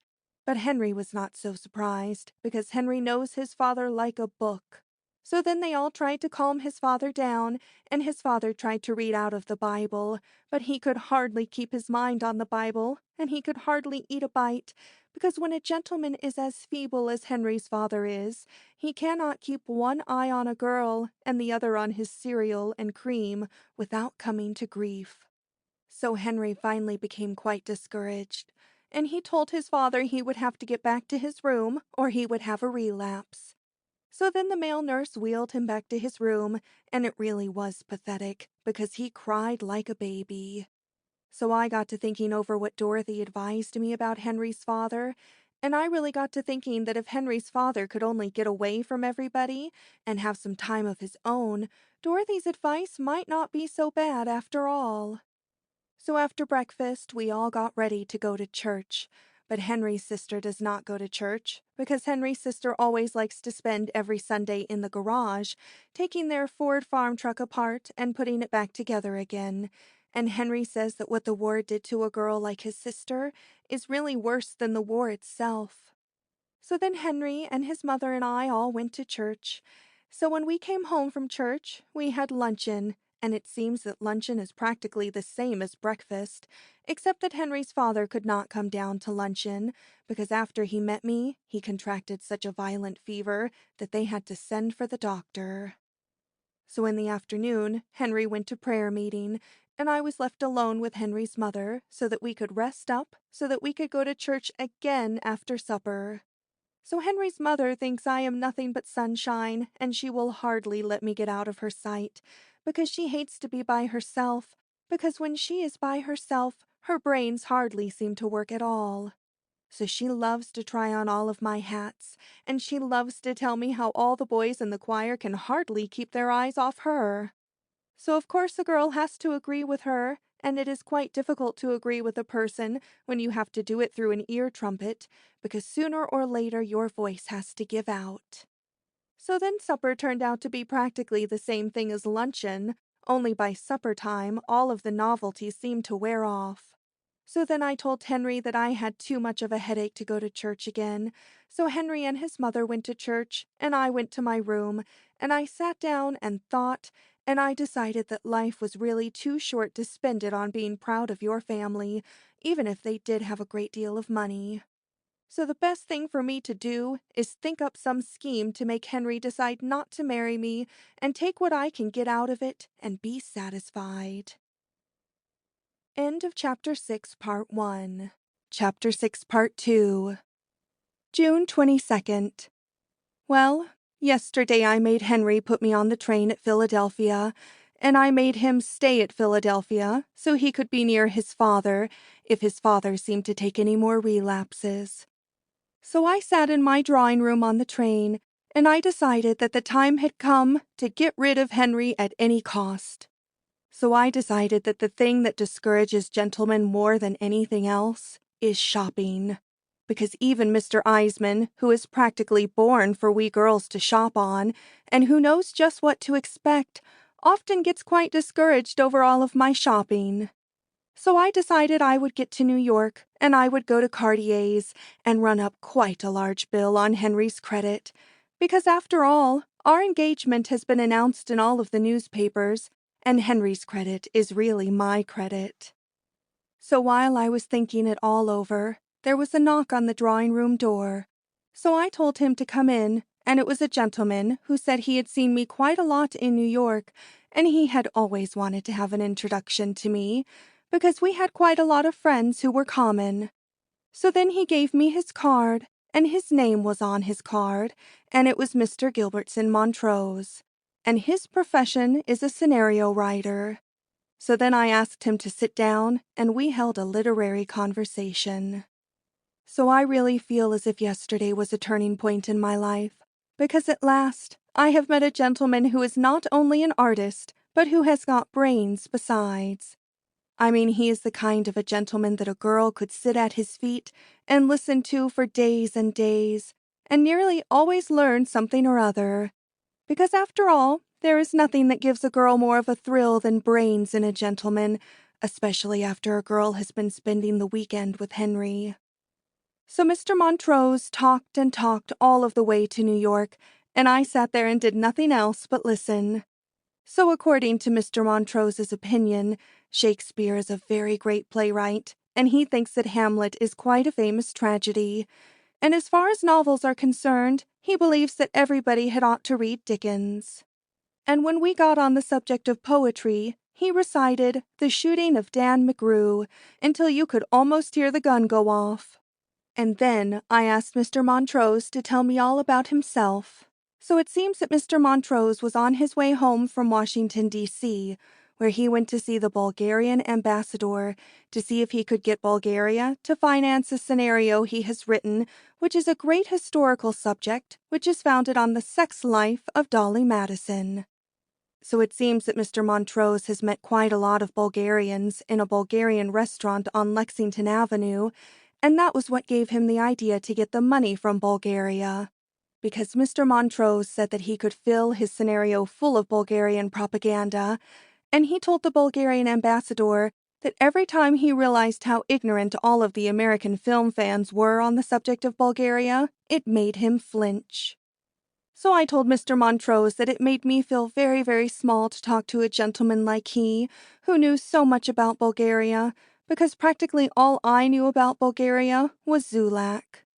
So Mr. Montrose said that the Bulgarian ambassador did not seem to think that Dolly Madison had so much about her that was pertinent to present-day Bulgaria. But Mr. Montrose explained to him that that was because he knew practically nothing about dramatic construction. Because Mr. Montrose said he could fix his scenario so that Dolly Madison would have one lover who was a Bulgarian who wanted to marry her. So then Dolly Madison would get to wondering what her great-great-grandchildren would be like if she married a Bulgarian, and then she could sit down and have a vision of Bulgaria in 1925. So that was when Mr. Montrose would take a trip to Bulgaria to photograph the vision. But the Bulgarian ambassador turned down the whole proposition, but he gave Mr. Montrose quite a large-sized bottle of the Bulgarian national drink. So the Bulgarian national drink looks like nothing so much as water, and it really does not taste so strong, but about 5 minutes afterwards, you begin to realize your mistake. But I thought to myself that if realizing my mistake could make me forget what I went through in Pennsylvania, I really owed it to myself to forget everything. So then we had another drink. So then Mr. Montrose told me that he had quite a hard time getting along in the motion picture profession because all of his scenarios were all over their head. Because when Mr. Montrose writes about sex, it is full of psychology, but when everybody else writes about it, it is full of nothing but transparent negligees and ornamental bathtubs. And Mr. Montrose said that there is no future in the motion pictures until the motion pictures get their sex motives straightened out and realize that a woman of 25 can have just as many sex problems as a flapper of 16. Because Mr. Montrose likes to write about women of the world, and he refuses to have women of the world played by small-sized girls of 15 who know nothing about life and who have not even been in the detention home. So we arrived in New York before we realized it, and I got to thinking how the same trip with Henry and his Rolls-Royce seemed like about 24 hours, and that was what gave me the idea that money was not everything, because after all, it is only brains that count. So Mr. Montrose took me home, and we are going to have luncheon together at the Primrose Tea Room practically every day and keep right on holding literary conversations. So then I had to figure out how to get rid of Henry, and at the same time not do anything that would make me any trouble later. So I sent for Dorothy, because Dorothy is not so good at intriguing a gentleman with money, but she ought to be full of ideas on how to get rid of one. So at first Dorothy said, why didn't I take a chance and marry Henry, because she had an idea that if Henry married me, he would commit suicide about 2 weeks later. But I told her about my plan to do quite a lot of shopping, and I told her that I would send for Henry, and I would manage it, so that I would not be in the apartment when he came, but she could be there and start a conversation with him, and she could tell him about all of my shopping and how extravagant I seemed to be, and he would be in the poorhouse in less than a year if he married me. So Dorothy said for me to take one farewell look at Henry and to leave him to her, because the next time I saw him would be in the witness box, and I might not even recognize him, because she would throw a scare into him that might change his whole physical appearance. So I decided to leave him in the hands of Dorothy and hope for the best. July 10th. Well, last month was really almost a diary in itself, and I had to begin to realize that I am one of the kind of girls that things happen to. And I have to admit, after all, that life is really wonderful, because so much has happened in the last few weeks that it almost makes a girl's brains whirl. I mean, in the first place, I went shopping at Cartier's and bought quite a delightful square-cut emerald and quite a long rope of pearls on Henry's credit. So then I called up Henry on the long-distance telephone and told him that I wanted to see him quite a lot, so he was very, very pleased, and he said that he would come right up to New York. So then I told Dorothy to come to the apartment and be there when Henry came, and to show Henry what I bought on his credit, and to tell him how extravagant I seemed to be, and how I seemed to keep on getting worse. So I told Dorothy to go as far as she liked, so long as she did not insinuate anything against my character, because the more spotless my character seems to be, the better things might turn out later. So Henry was due at the apartment about 1:20, so I had Lulu get some luncheon for he and Dorothy, and I told Dorothy to tell him that I had gone out to look at the Russian crown jewels that some Russian Grand Duchess or other had for sale at the Ritz. So then I went to the Primrose Tea Room to have luncheon with Mr. Montrose, because Mr. Montrose loves to tell me of all his plans, and he says that I seem to remind him quite a lot of a girl called Madame Récamier, who all the intellectual gentlemen used to tell all of their plans to, even when there was a French Revolution going on all around them.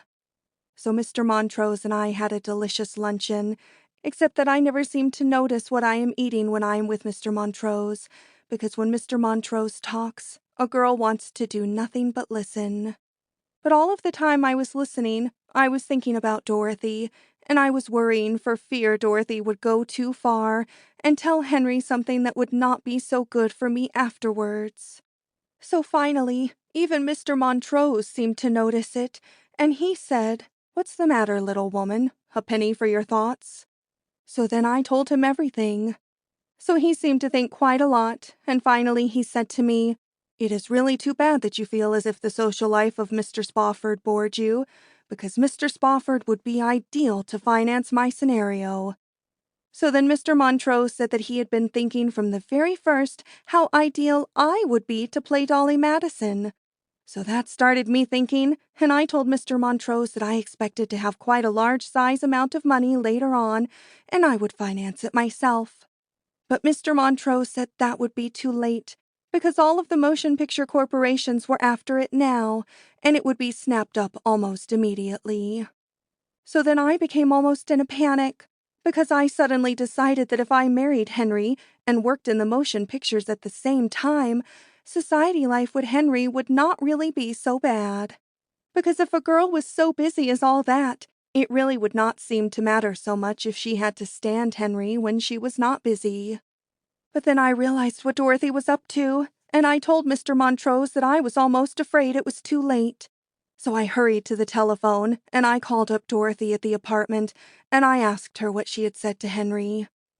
So Dorothy said that she showed him the square-cut emerald and told him that I bought it as a knick-knack to go with a green dress, but I had got a spot on the dress, so I was going to give them both to Lulu.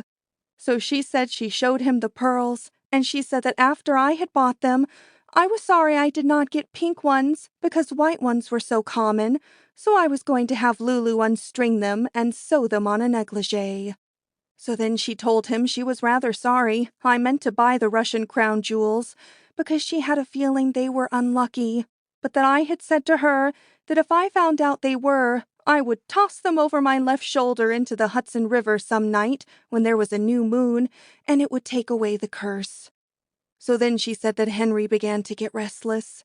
So then she told him she was very glad I was going to get married at last, because I had had such bad luck that every time I became engaged, something seemed to happen to my fiancé. So Henry asked her what, for instance. So Dorothy said a couple were in the insane asylum. One had shot himself for debt, and the county farm was taking care of the remainder. So Henry asked her how they got that way.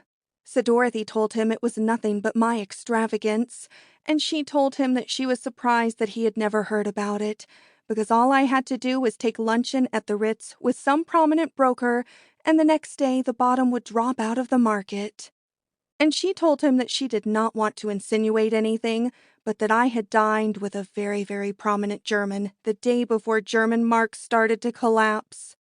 So I became almost frantic, and I told Dorothy to hold Henry at the apartment until I could get up there and explain. So I held the telephone while Dorothy went to see if Henry would wait. So Dorothy came back in a minute, and she said that the parlor was empty, but that if I would hurry down to Broadway, no doubt I would see a cloud of dust heading toward the Pennsylvania station, and that would be Henry. So then I went back to Mr. Montrose, and I told him that I must catch Henry at the Pennsylvania station at any cost, and if anyone were to say that we left the Primrose Tea Room in a hurry, they would be putting it quite mildly. So we got to the Pennsylvania station, and I just had time to get on board the train to Philadelphia, and I left Mr. Montrose standing at the train biting his fingernails and all of his anxiety. But I called out to him to go to his hotel, and I would telephone the result as soon as the train arrived. So then I went through the train, and there was Henry with a look on his face which I shall never forget. So when he saw me, he really seemed to shrink to half his natural size. So I sat down beside him, and I told him that I was really ashamed of how he acted, and if his love for me could not stand a little test that I and Dorothy had thought up, more in the spirit of fun than anything else, I never wanted to speak to such a gentleman again. And I told him that if he could not tell the difference between a real square-cut emerald and one from the 10-cent store, that he had ought to be ashamed of himself. And I told him that if he thought that every string of white beads were pearls, it was no wonder he could make such a mistake in judging the character of a girl. So then I began to cry, because of all of Henry's lack of faith. So then he tried to cheer me up, but I was too hurt to even give him a decent word until we were past Newark. But by the time we were past Newark, Henry was crying himself, and it always makes me feel so tender-hearted to listen to a gentleman cry that I finally forgave him. So, of course, as soon as I got home, I had to take them back to Cartier's. So then I explained to Henry how I wanted our life to mean something, and I wanted to make the world a better place than it seemed to have been yet. And I told him that he knew so much about the film profession on account of censoring all of the films that I thought he ought to go into the film profession. Because I told him that a gentleman like he really owed it to the world to make pure films so that he could be an example to all of the other film corporations and show the world what pure films were like. So Henry became very, very intrigued because he had never thought of the film profession before. So then I told him that we could get H. Gilberts and Montrose to write the scenarios, and he to censure them, and I could act in them, and by the time we all got through, they would be a work of art. But they would be even purer than most works of art seem to be. So by the time we got to Philadelphia, Henry said that he would do it, but he really did not think I ought to act in them. But I told him from what I had seen of society women trying to break into the films, I did not believe that it would be so déclassé if one of them really landed.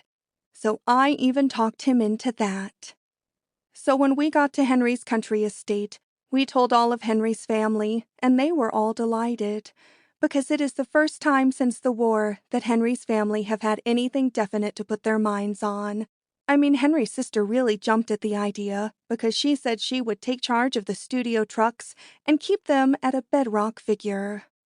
So I even promised Henry's mother that she could act in the films. I mean, I even believed that we could put in a close-up of her from time to time, because after all, nearly every photoplay has to have some comedy relief. And I promised Henry's father that we would wheel him through the studio and let him look at all of the actresses, and he nearly had another relapse. So then I called up Mr. Montrose and made an appointment with him to meet Henry and talk it all over, and Mr. Montrose said, "Bless you, little woman." So I am almost beginning to believe it when everybody says I am nothing but sunshine, because everybody I come into contact with always seems to become happy.